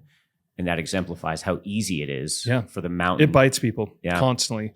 And so you have to respect the mountain. You can't put your guard down. I always drive with something in conservation, right? Mm-hmm. I'm not at 10/10ths everywhere. So just seeing like the veterans that have been there year over there continue to share that wisdom. And I, try to share it as little as I know with every new driver. And is that shared amongst everyone? Yes. Like you don't drive at 10/10s. Yes, but people still do, right? And what I always think about is mechanical failure. Yeah. Things you can't control. I had a brake caliper come loose or something like that. I forget exactly what it was on a return to pits. And it was like the like suspension broke, the wheel locked up, like it was an issue. And I was on the way down, right? Maybe 15 miles an hour. So no big deal. But what if that was a minute and a half earlier on my run up around the corner where it's just cliff? You didn't know it was fatiguing that entire way up while you're going 9.5 tenths. Yeah. It just so happened that it was on the way down. So having something in conservation for those mechanical moments, like I've had scary moments there, and they've been more mechanical related than like, oh, I just drove like crap, right? I just made an error as a driver, and I never get ahead of myself there. And I've learned this from the other veterans: is never assume that you know what that next corner is, no matter how many times you've been there. Drive what you can see, because there's certain corners where you turn in, you go flat, and you can't see the exit. You've committed to flat before you can even see through the corner. It's daunting, man. And you look at the mountain, and like everything below the tree line looks the same. Everything above the tree line looks the same. And so you have a lot of corners that look identical as you approach them. And that's why Randy went off that first year in the GTR. He goes, oh, I thought I was at this corner and the approach looks identical, because he's below the tree line. And he turned in, went flat, boom, drove off into, what do they call it? Bottomless. No, that was the Tesla place, was bottomless pit. It's a sump or something like that. So even a veteran with a lot of experience, like, and I've shared this with every other driver too, is drive what you can see and work backwards from, if you have a section like, oh, I was loose in practice every time through there, dial it back. Yeah. Just dial it back so you don't have that. And, oh, I almost went wide there because I didn't realize that corner, like red flag. Put a mental red flag in there. And so there's basically 6 points on the mountain where I know I continually get caught out, where my automatic processing of information of the track into doing the right thing is flawed, right? There's some issue that I have to reevaluate what I'm doing. So those 6 points on the track, I know that I approach it with a little bit more caution, because I have a tendency to overdrive that section, or whether it's on the brakes or I get to throttle too soon or whatever it is. I work backwards from my trouble points and the most dangerous points, and then try to find speed in other places. But I never assume that I'm in a particular corner. Are you more cautious driving at Mount Washington than you would be at Pikes Peak? Because all hill climbs to me look absolutely terrifying. I wouldn't do. And then Mount Washington is like another level. Yeah. Where It is. For me, just a fan watching in car, you can tell it's different. It is different, extremely different. It is twice as gnarly. Not taking anything away from Pikes Peak, but I'm giving everything to Mount Washington. It is gnarly, man. One of my favorite onboard videos is Pastrana going up it. Dude, I mean, it's unreal. Yeah. I'm the second fastest person behind that guy to ever go up that mountain. Are you really? And I watch his onboard, and it's just like, bro, you're mental. And so we did our first runs there. Like Mount Washington is absolutely mental. It is like, you get 2 runs at Mount Washington. Pikes Peak, you only get 1. Do they give you a sticker at the end?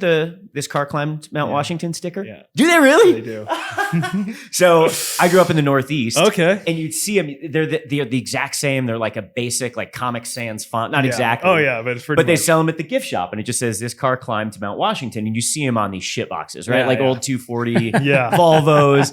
So you have one of those, and you've earned it. Yes, the hard way.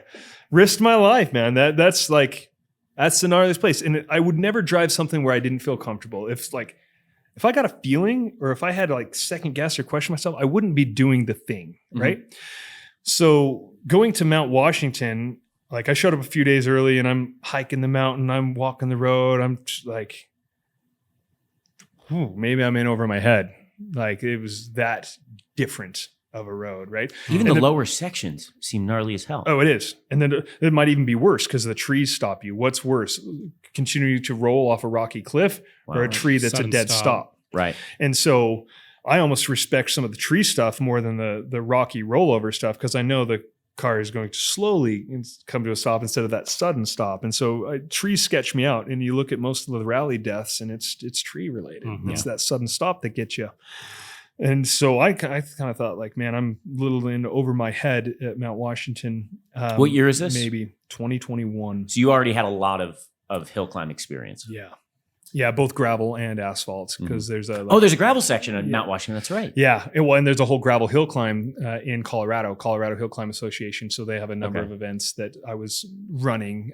Is it a middle section at Mount Washington that's gravel? Yeah. It doesn't go back to It's pavement? all paved now. So I it is. got to run the very last year where they had a dirt section, Okay. and I elected to go on slicks, and so the gravel section was extra spicy. Is that this here? Yeah.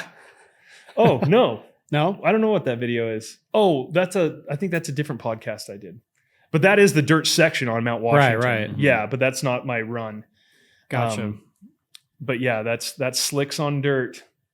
I was, again, watching stuff last night, and there was a quote that you have somewhere where you said, I have it written down. You're just human. Travis is superhuman. Yeah. What makes him, I mean, I think you know him well enough to make a statement on this. What makes him superhuman? What makes him able to do that and beat you by 2 seconds? I think it was more than 2 seconds. Okay. Right. But I know where I stand in the pecking order. Mhm. I'm not an elite, right? How could I be? I started driving in my 20s, right? So I'm around these people that are special, very special athletes. And you look at what Travis was doing at 14 years old and then continued to do, and the amount of drive time that he gets. Not only does he have the natural ability, he has unlimited opportunities to perfect that craft under all these different conditions. And the dude's just messed up. He's not wired right. His mentality. You launch that in car and it's like, sure, some of the top WRC people can go and do what he did, but they can't backflip a dirt bike. Yeah. Right. The dude is different. He's on a different level. And I'm around people that are on a different level, and I know that they are at certain times. And it's like, I'm good, not great in that level. Right. Like, just because I know that if I had another decade, if I started at 12 instead of 22 or 23, like a decade, I see these young kids that get in cars at that age. It's like, oh, that's clearly better. Like that makes a world of difference. And I can't make up for a decade, no matter what my natural talent level is. And yeah, Travis is just one of those guys that is superhuman. I'll stand behind that for the rest of my life. What's your process leading up to making a run? Do you have a superstition? Everybody has a superstition. Same socks? What is it? It's right shoe on first. Okay. Right shoe on first. Yeah. Okay. Yeah. And I'm not a superstitious person, and it's like it doesn't stop my day. But I put my left shoe on the other day right before I did some driving. And I was like, damn, if I die today, this stupid left shoe thing got me. Like, All right. So you're at Mount Washington. If you put your left shoe on by accident, do you take it off? I would, yeah. You Mount do? Washington for sure. Okay. Yeah, no, I mean, that's not a place I'm going to play, you know. Just your racing boots or every shoe? Every shoe since I think I watched on Mr. Rogers or something as a kid. Oh, no kidding. Okay. Yeah, there's something about a right shoe on first. But yeah, so I've done that for my entire life. And, there are some cases where I've gone left shoe on first, some extenuating circumstances, but generally that's the move. But I like to get, I'm a big outdoors person. I want to get familiar with the mountain, right? Mm-hmm. And track walks are cool. A lot cooler to walk a mountain, right? And How many miles? It's like 15? No. How many Pikes Peak's 12.42 miles, and Mount Washington's like shorter than that, right? shorter. It's like 7 miles or something. Okay. I forget the exact number. I think it's a little over halfway point. But so lots of rental car time, and then just actually hiking the mountain. So I hiked Mount Washington from the bottom up to the summit. I've done the same Pikes Peak. Did you get the t-shirt? You know it. I got rained on. I'm normally pretty good at reading the weather. Yeah. Mount Washington is no joke with the weather. I've never seen weather move faster in my life. And Changes they advertise so it. quick They up there. say that, but I got caught in a rainstorm one of the few times I wasn't prepared. And so I got to the gift shop at the top and I was buying dry clothes that day. So I had to buy a shirt and socks and, the stuff that I didn't want to buy. But I like to get in tune with the mountain, get familiar with it, even though where I hiked isn't where the road was, but get out and walk sections, understand the mountain. Like I'd love to do track walks. Even if I've been at the track 100 times, I still want to walk the track and see the cracks in the surface and feel the bumps out and get familiar with it. Just wrap my head around it. The hill climbs, if it's a dirt hill climb, I'll go run it when we're not, like at the end of the day, we're done with practice. I'm going to go run up and down the road and get familiar with it. And that helps me just feel more comfortable there for whatever reason. Mm-hmm. Just getting eyes on it and feeling more connected. That's the tree hugger side in me. Just want to be more connected with nature. Rental car laps, getting as many as you can. And getting it from the right sight line, because if you stay in your lane, you don't have the view around like the apex, right around the corner. And most of the time other people are in cars and it really upsets, your flow. Mm-hmm. So if I can, I'll get out and try to get that sight line through corners that I see particularly valuable. Either from a safety standpoint or performance standpoint, a corner before a long straightaway kind of thing, maybe a technical section. I want to get out and really look at it and analyze it from both sides. So I go end to end and I look through the corner and kind of, oh, that's tighter than I originally thought, or I didn't realize that it went off camber on exit, and just kind of pick points that I think are going to be troublesome, or if it's a track that I know and I've struggled there, I'll focus more on those points. But putting eyes on the track, walking the track, hill climb, asphalt, doesn't matter. I like to get really in tune with what's on the ground, because Are you making mental notes, or are you actually jotting stuff down? I'll jot stuff down occasionally, especially if it's a new track, but then it's all mental. I really trust my autopilot. I really don't want to be thinking. I think some people get too analytical and don't follow like their instinct. And you can't there's certain things that you have to do by feel. You can't think about finding 2/10 on the brakes. You have to feel 2/10 on the brakes. You can't think your way through those processes. So I like to have a lot of stuff just kind of automatic. So I'm on autopilot and I want to trust myself that I'm going to have a little safety margin in there, but I'm also going to be going quick and prioritize the right corners and have, take extra precaution in the more technical corners, the more high risk corners. And I really want that to be automatic by race day. Wow. And is that the same process at COTA, where you recently set the lap record for the fastest production car ever? Yeah, fastest production car to ever lap COTA. Yeah. Are you running that track as well, or is that a little bit different? Definitely ran it. I ran extra laps that day. Awesome. Yeah, the night before. Did you set out? Did you know on that day? You're like, yeah, I have a chance. This is happening. Yeah. Okay. Yeah, it was there. I knew, and I did it first session, first lap. Did you really? I went out and beat it by a few tenths later, but I did it first session, first lap. I reset the production car track By over a second. Yeah. Right? Yeah. Yeah. I was looking up lap times at COTA. NASCAR, 207 is the track record. Something like that. It's like 207 and change. I think it's Will Byron. GT Super Trofeo, 207 as well. Oh no, NASCAR's 211. Yeah. Super Trofeo's 207. 202.3, we'll call it that. Yeah. mind blowing. Yeah. And you built it. Yeah. With a lot of talented people around me, it's like there's been different fabricators and different aerodynamicists, different engineers. Like lots of people have had a finger in it, right? Yeah. Do you watch Trans Am or NASCAR, any of those series? No. I'm a terrible spectator. I don't watch TV. Like I don't watch Drive Survive. Like I'm just not. Yeah, I'm not a very good spectator and watcher of things. I think it's got to be weird to be watching NASCAR and being like, I've lapped almost 10 seconds faster. So what I did think about is I'm in the top 5 of the MotoGP qualifying. Yeah, I saw that as well. Yeah.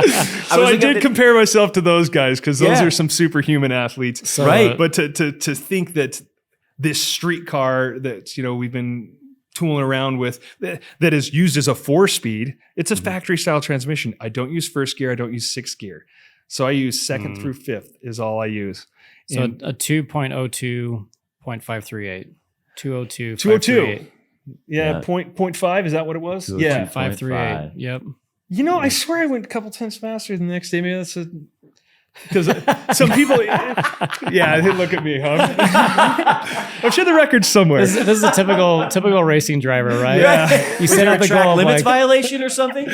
No, they were running track limits, and some people did get pegged on that. But where is the limit? The white line or the curbing? Because I know it's kind of different. Yeah, it's a white line. White line everywhere. Yeah. Okay, that keeps it simple. So two wheels have to be over the white line. You can't be 4 wheels over. Like you can straddle the curves. Functionally disconnect with the racetrack. Yeah, that's track limits. So 4 over. Yeah, and I did have a lap disqualified, but it wasn't one of the faster. It's funny how that works, right? Like you probably went there thinking, okay, if I get a 202, whatever, so stoked. I'm going to be so stoked. Yeah. And then you get the 202, and you're like, nah, I can go faster than that. Data showed 201.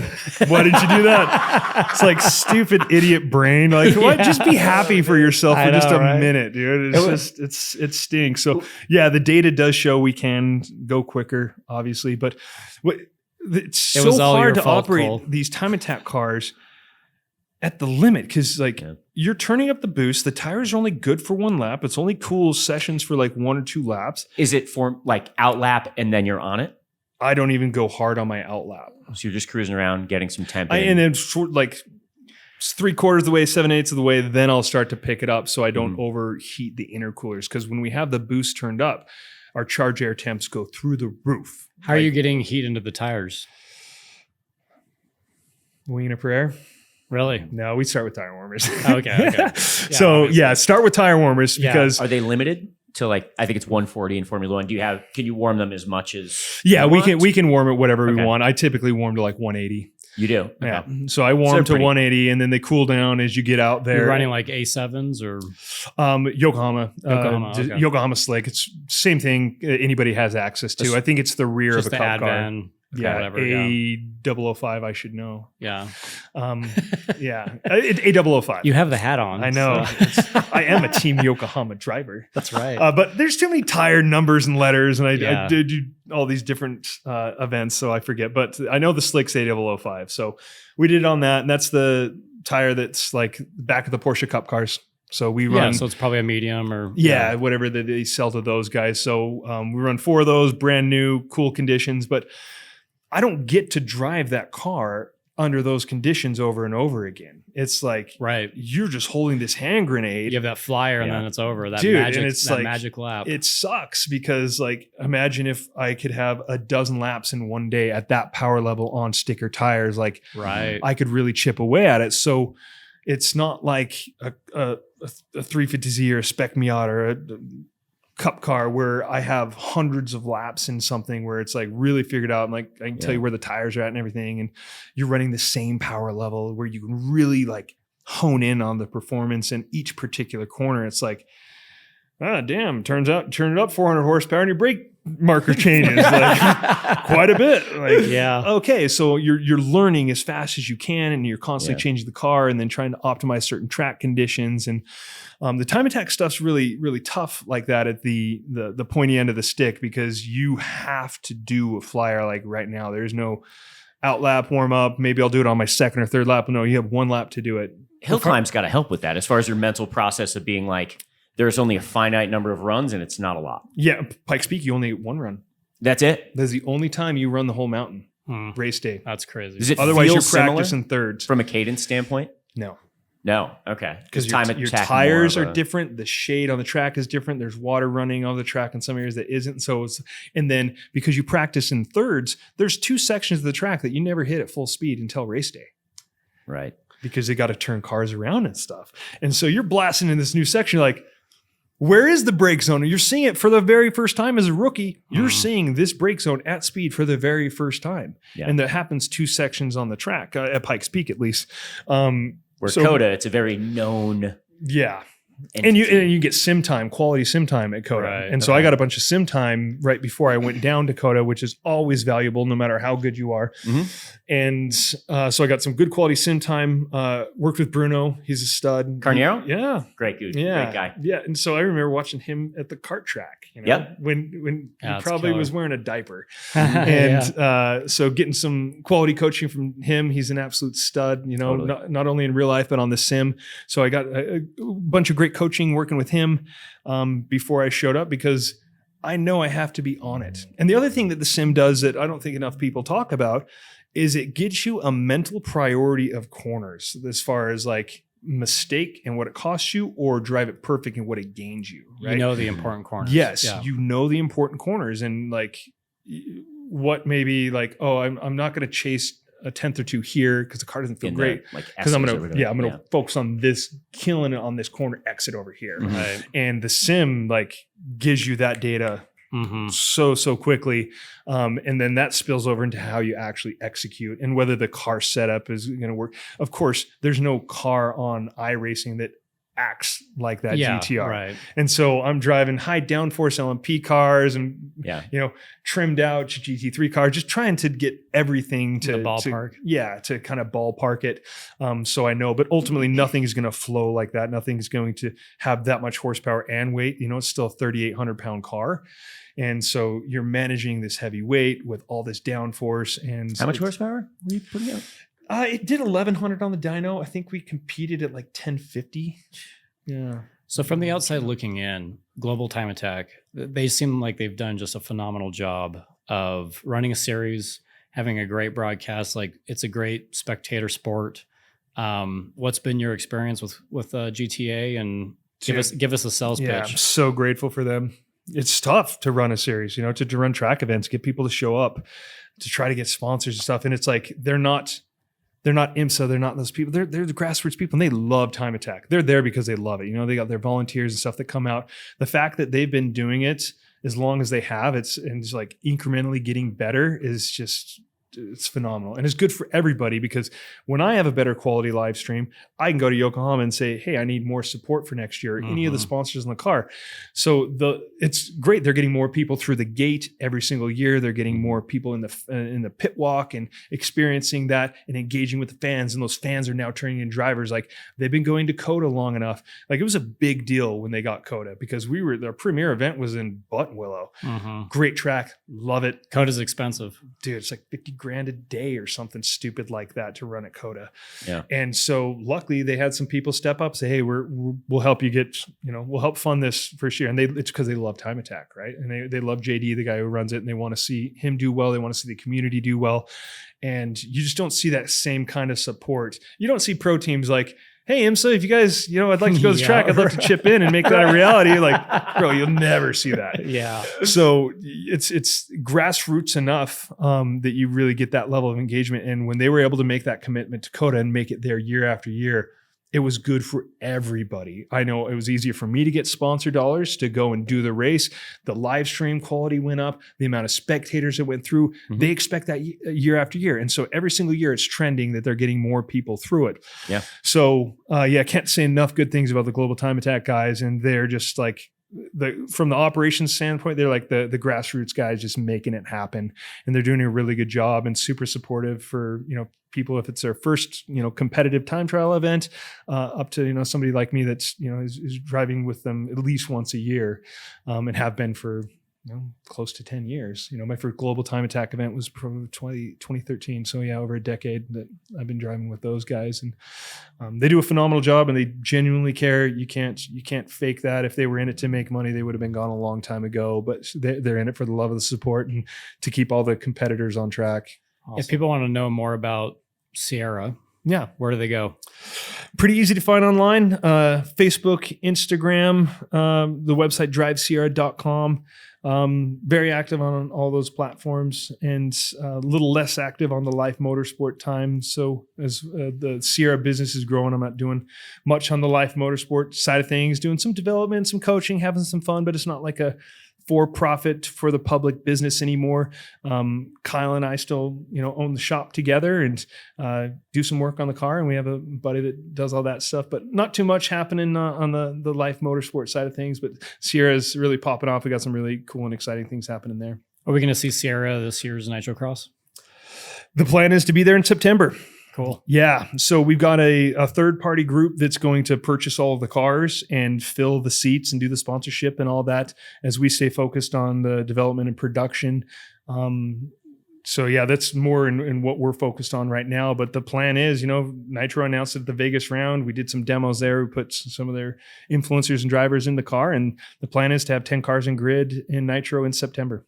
Yeah, assuming nothing crazy happens between now in September, we'll have a full fleet there, and that'll be the one end of the spectrum where we're pro racing Sierras, and then that's today. If you want to drive a Sierra, you can go to Rally Ready down in Austin, Texas, and drive Sierras there. That's going to be one of our first outpost places that you can go and get that $150 kind of entry level experience.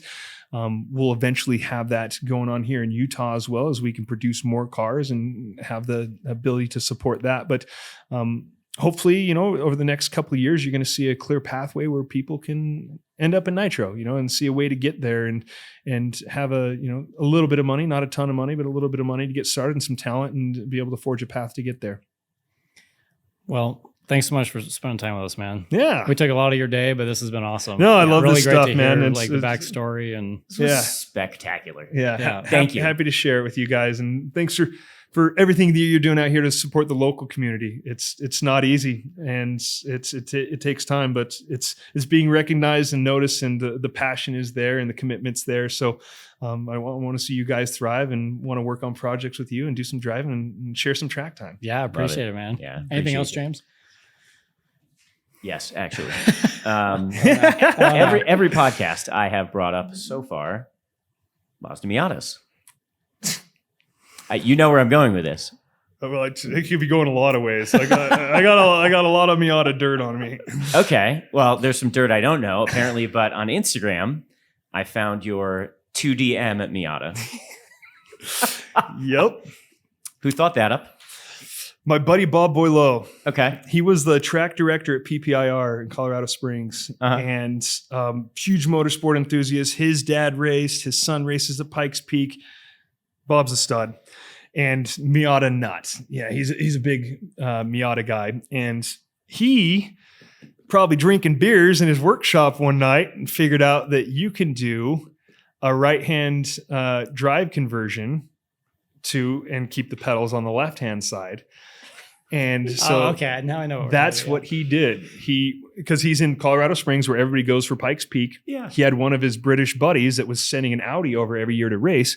He said, go to the junkyard. I need a dashboard, steering column, steering rack, for right-hand drive. All this stuff for right-hand drive conversion. He's like, you want the pedals? He's like, no, don't touch pedals. It's like, okay, whatever, Bob. So he loads it in the shipping container with the car, ships it over, ends up in Colorado Springs.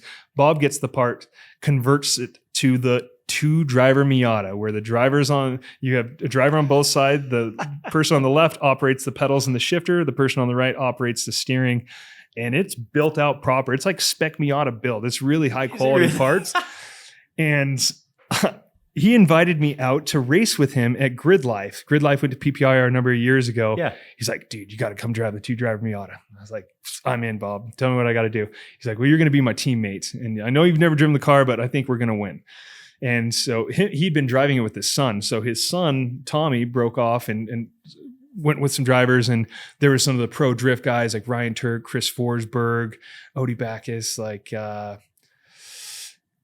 Hosford, I forget his first name, but anyway, there's a bunch of talented like pro level guys. Yeah. And we just go and we do a shootout to where we hop in the car and we go do a lap, come in, switch spots, and do another lap, and that's our cumulative time. And we did a shootout between all the drivers. So and they Bob- all took turns in Yes. the 2DM? Yeah, we all That's took turns amazing. and then swap spots and you do it again. Is this online anywhere? Probably. I don't think they filmed it. Oh. Yeah, I know. It was just like a fun grid life, I middle would of the pay day to thing. watch that. It was phenomenal. Like the competition. And we're all competitive racers. Like course. nobody wanted to lose. And it's like, Who lost?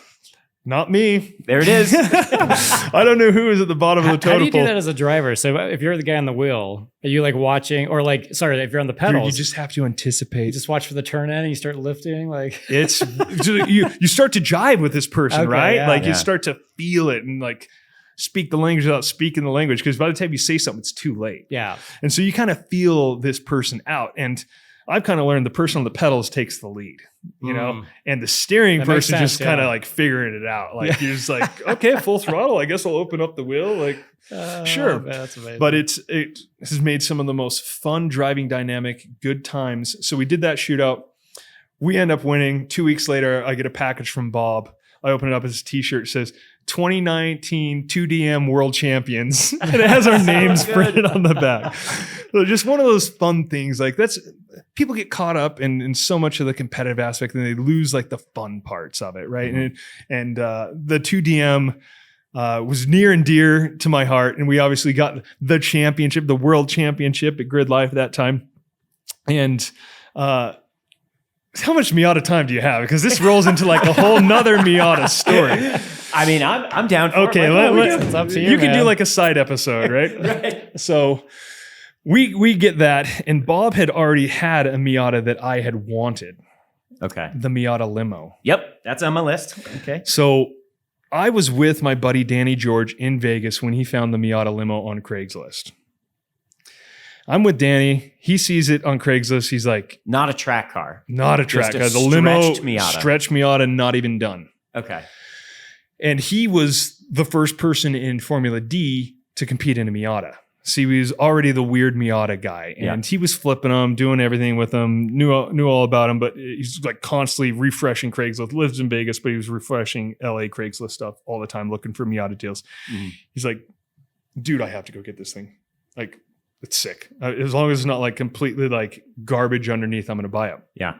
So he took off to LA to buy it. And I was like, cool. I drove back to Salt Lake. I was just down there for the weekend or whatever. And he gets a Miata limo and he's like, the thing's sick. I love it. And he starts kitting it out for SEMA. No way. So Larry Chen did a full photo shoot at SEMA No in the strip of the Miata limo. And that's the day he got it done. No way. So the Miata limo, So yeah, that's it. Drifting right there. it found its way to SEMA, So it didn't go in the show. but it was It there. was used as like an Uber to drive people around. So they were just shuttling people around, and you can see some of the like pictures of it on the strip in Vegas. Yeah. The whole there's a whole Larry Chen photo shoot with it. Oh, wow. So I fell in love with the thing, It looks good. dude. It was so sick, and It's a 2-door still. yep. the front seats fold So he forward. got it, and Danny does what Danny does and just sells a bunch of cars at any given time. So he's having one of his crises, and he lists the car for sale. And I like specifically told him, like, Danny, when you go to sell this, like, hit me up. I love weird cars. Is it turboed? Like the 1.8? It was. Okay. Yeah. So he doesn't hit me up. He posted on Facebook, and Bob Boileau beat me to it by 7 minutes. He's like, I'll take the limo. Bob bought it. So I'm like, Bob, you dirty dog, you took my limo. When you go to sell it, you got to hit me up first. Like that's the brotherly car thing to do. Yeah. 4 years go by or whatever. Bob hits me up. He's like, dude, I'm losing some of my shop space. Got to thin the collection. Do you want the limo? I was like, absolutely. I'm like putting my jacket on. Like I'm out the door. Like I'm about to drive to Colorado. And he goes, one catch though.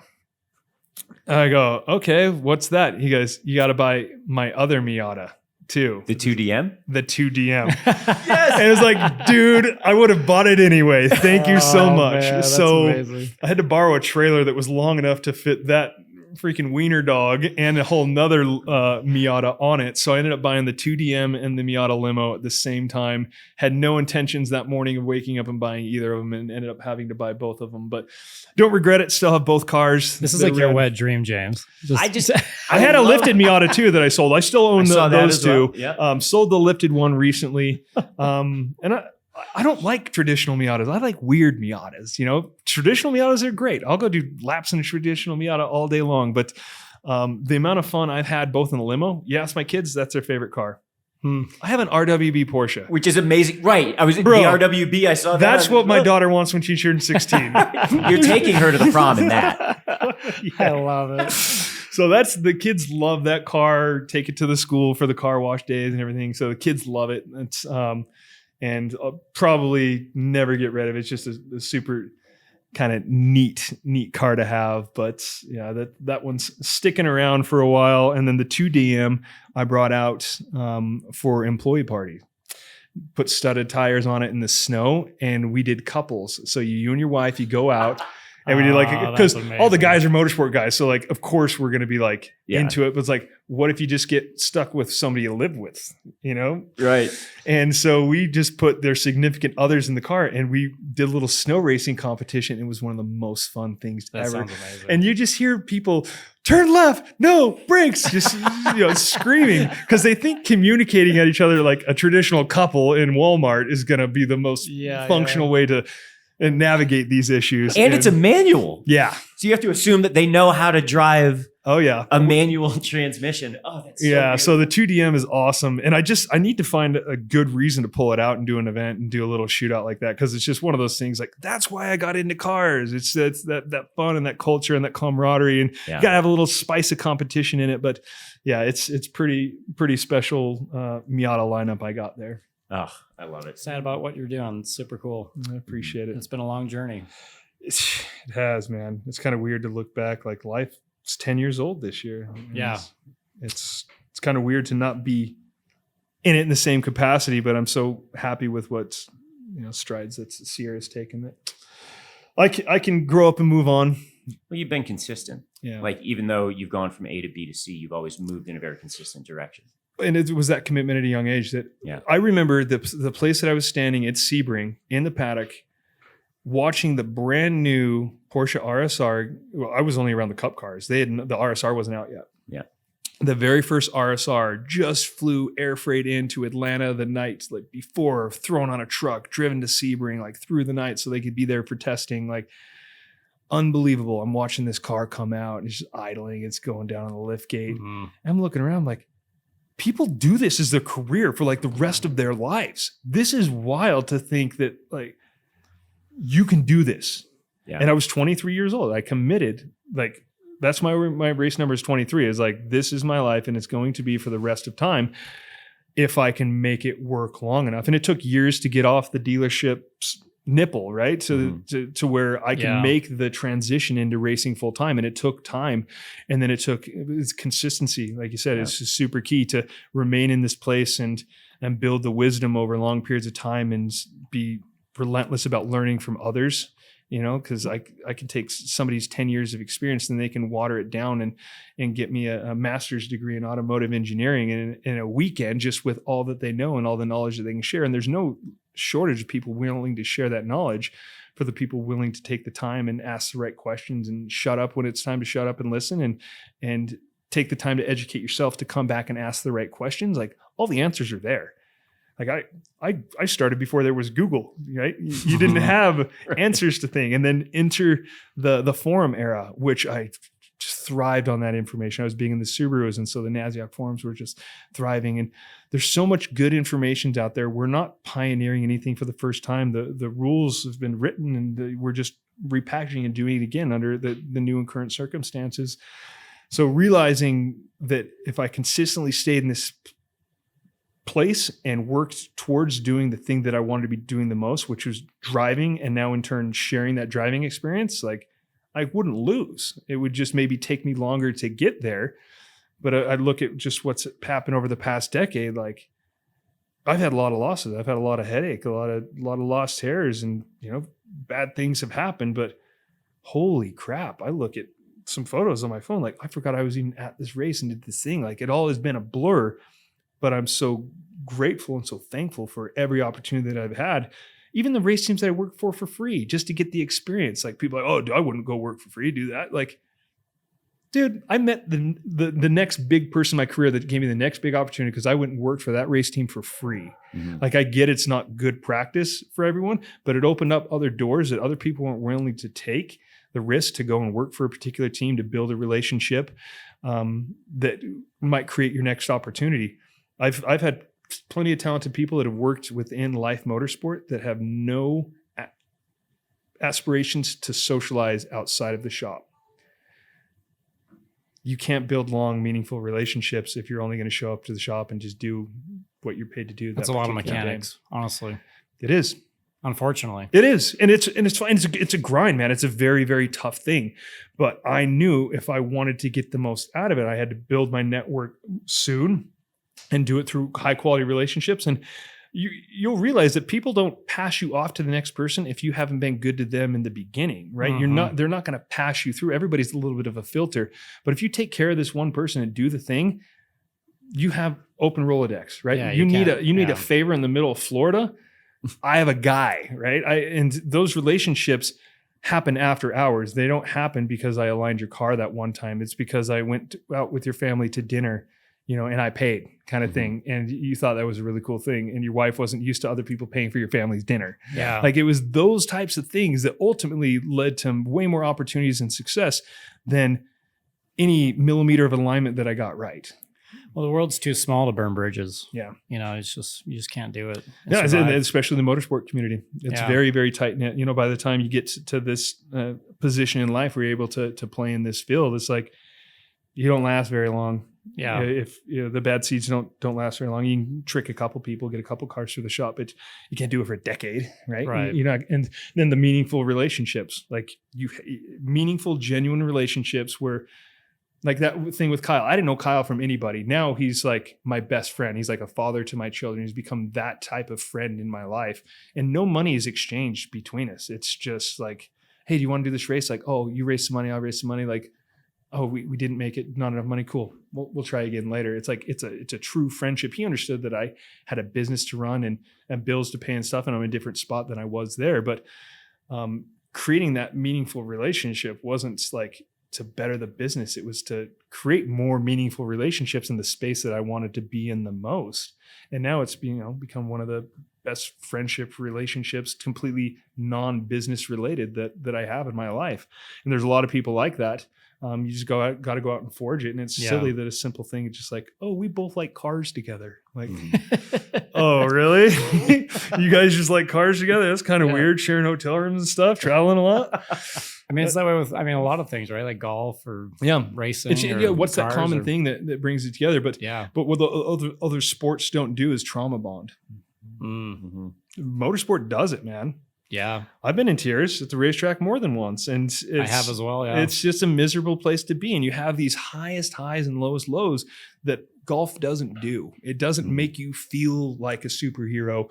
It also doesn't cost you $20,000 when you made a mistake playing golf, right? Or you get hurt.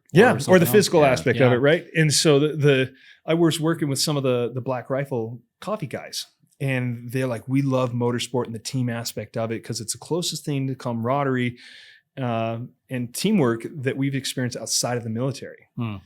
And it's because there's so much trauma bonding going on in the military. You suffer through these terrible things together, whether it's a bad meal in the mess hall or actual combat. Like there's trauma bonding going on, and that's what's bringing these people together. And it forges relationships.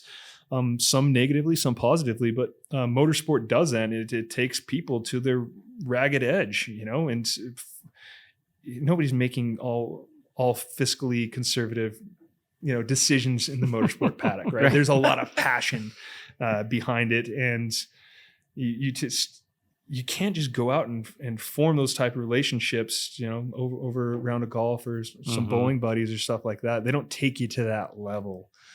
That's never compare anything to like, combat veterans and what they have to suffer through, but it takes you places that, other hobbies won't take you.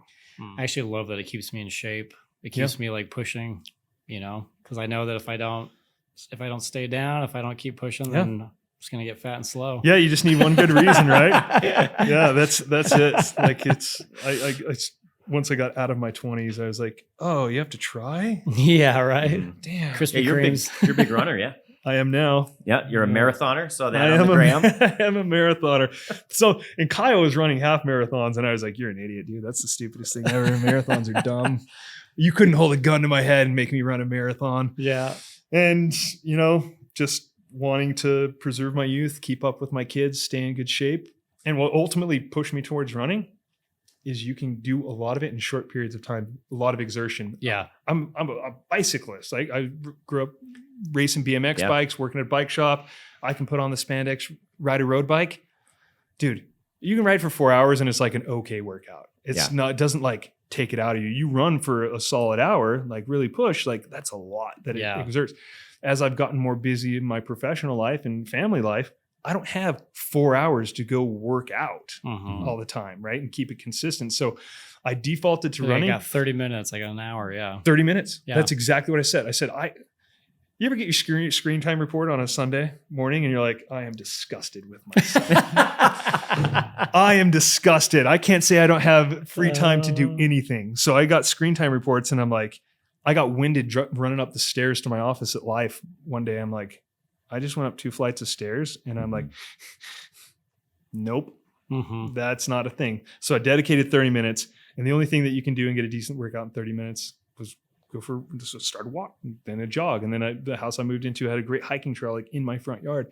So I just started with minimum 30 minutes, no excuses. I'm just going to do it. It was, if I just ate a whole thing of Cafe Rio on my lunch break and I have another 30 minutes, I'm going to run.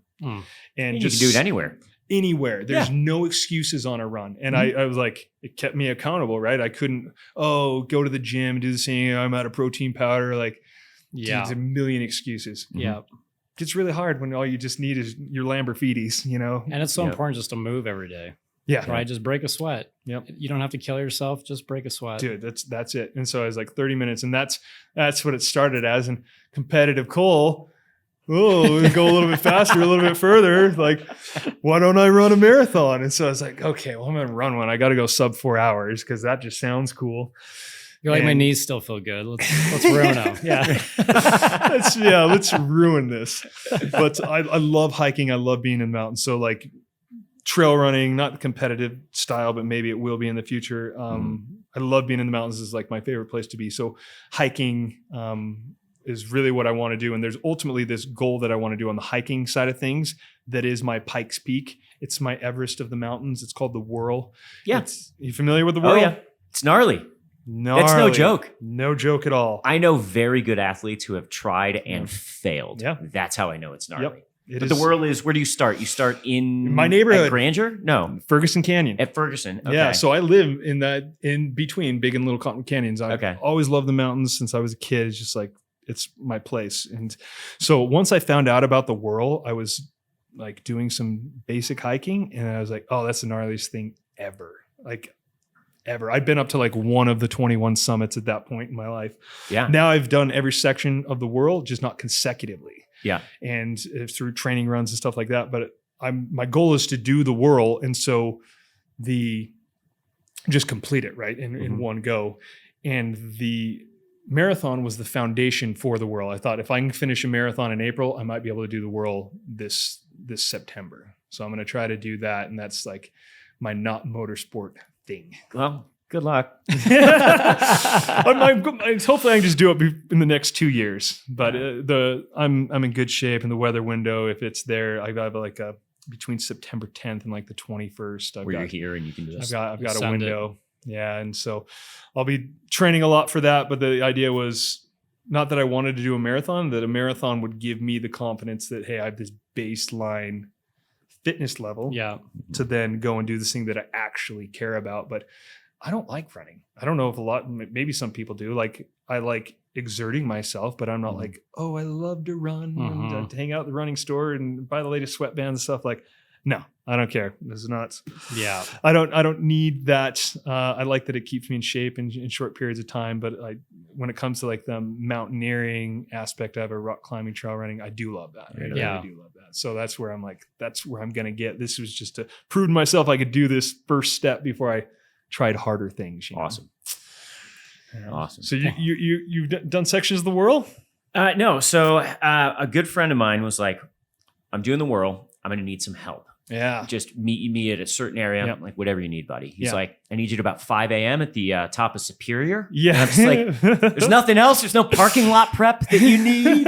And luckily, I think the weather didn't cooperate and Yeah. I didn't do it at all. But it's a thing. no, Like- I think it's absolutely beyond my level of physical conditioning right now. And even when I was at my peak, I used to fight. I did Muay Thai, and that was kind of, okay. cardio was big there. Yep. Even then, man, it would have been a big challenge. Yeah, it's gnarly. It's like there's, I think, less than 200 people that have ever done it and documented it. One dude, and what really set me off is one dude out and backed it. Did you hear about him? No. Bro, he did the whirl, finished, and then went back. Holy. It's like, cow. okay. So I've set this new like standard for myself. He said there's like those ultra runners. Yeah, he is. He's just Okay, yeah. mental. He failed out of the Navy SEALs like the last week or something. So he already has like mental toughness. He was there. This isn't David Doggins, is it? No. Okay. No. So like it's got that sort of story. No, arc. David actually completed it, right? But his name's Chris Fish, I Okay. believe.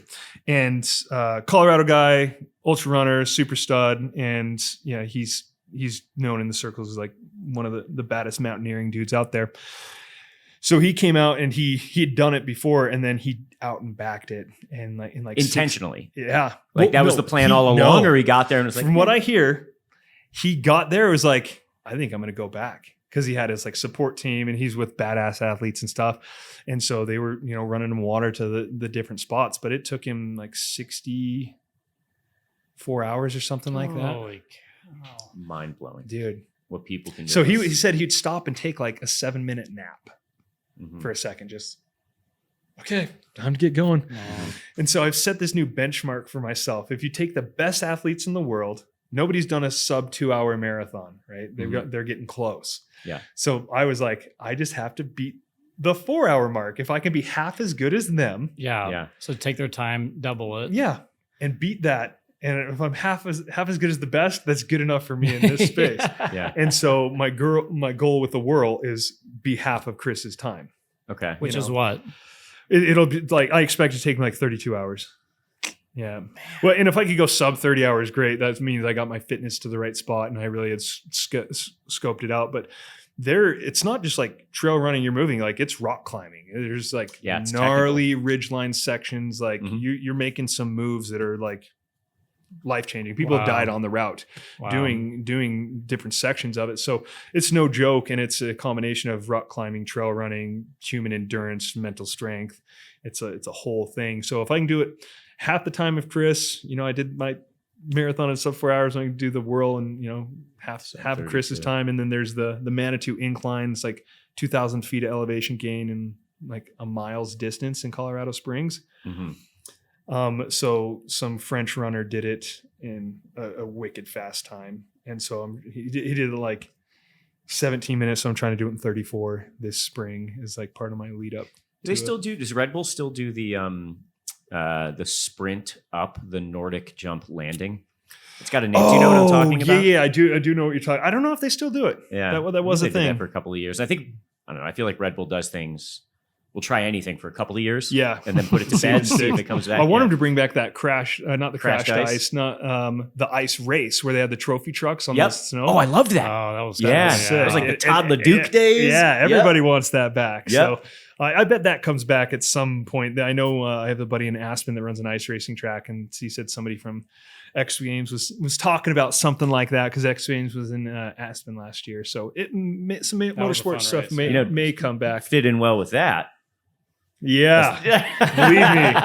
Believe me, we're talking to Extreme E too, with the Oh, cool. Sierras to because they're switching to hydrogen for their top class, and they Okay. need something a little more user friendly, like an entry level class for Extreme E. And those are longer distance. No, that's stage racing Yeah, as well, it's right? stage Yeah, racing, yeah. but it's extremely remote locations. Like Mhm. he'll like one of the only races in Greenland. Mhm. So they bought a small container ship. They load up everything on their container ship and they just take it to this port, and then they'll go to like middle of Africa, Greenland. They just go to these remote locations and they have like invite only to come and spectate. But they're just, doing it quite a bit more radical than anybody has ever done anything before. But yeah, it'd be a cool place to get Sierras. Like, I love to travel. I love race cars. If I can get more of those cars traveling around the globe and go tour with them, I love it. Yeah. All Well, right. I think this might have to be a two-parter. Yeah, dude. This was so great. Thank you so much for taking the time. Yeah. That's awesome. No, thanks for hosting, guys. I'm glad, Yeah, glad it all seriously. worked out.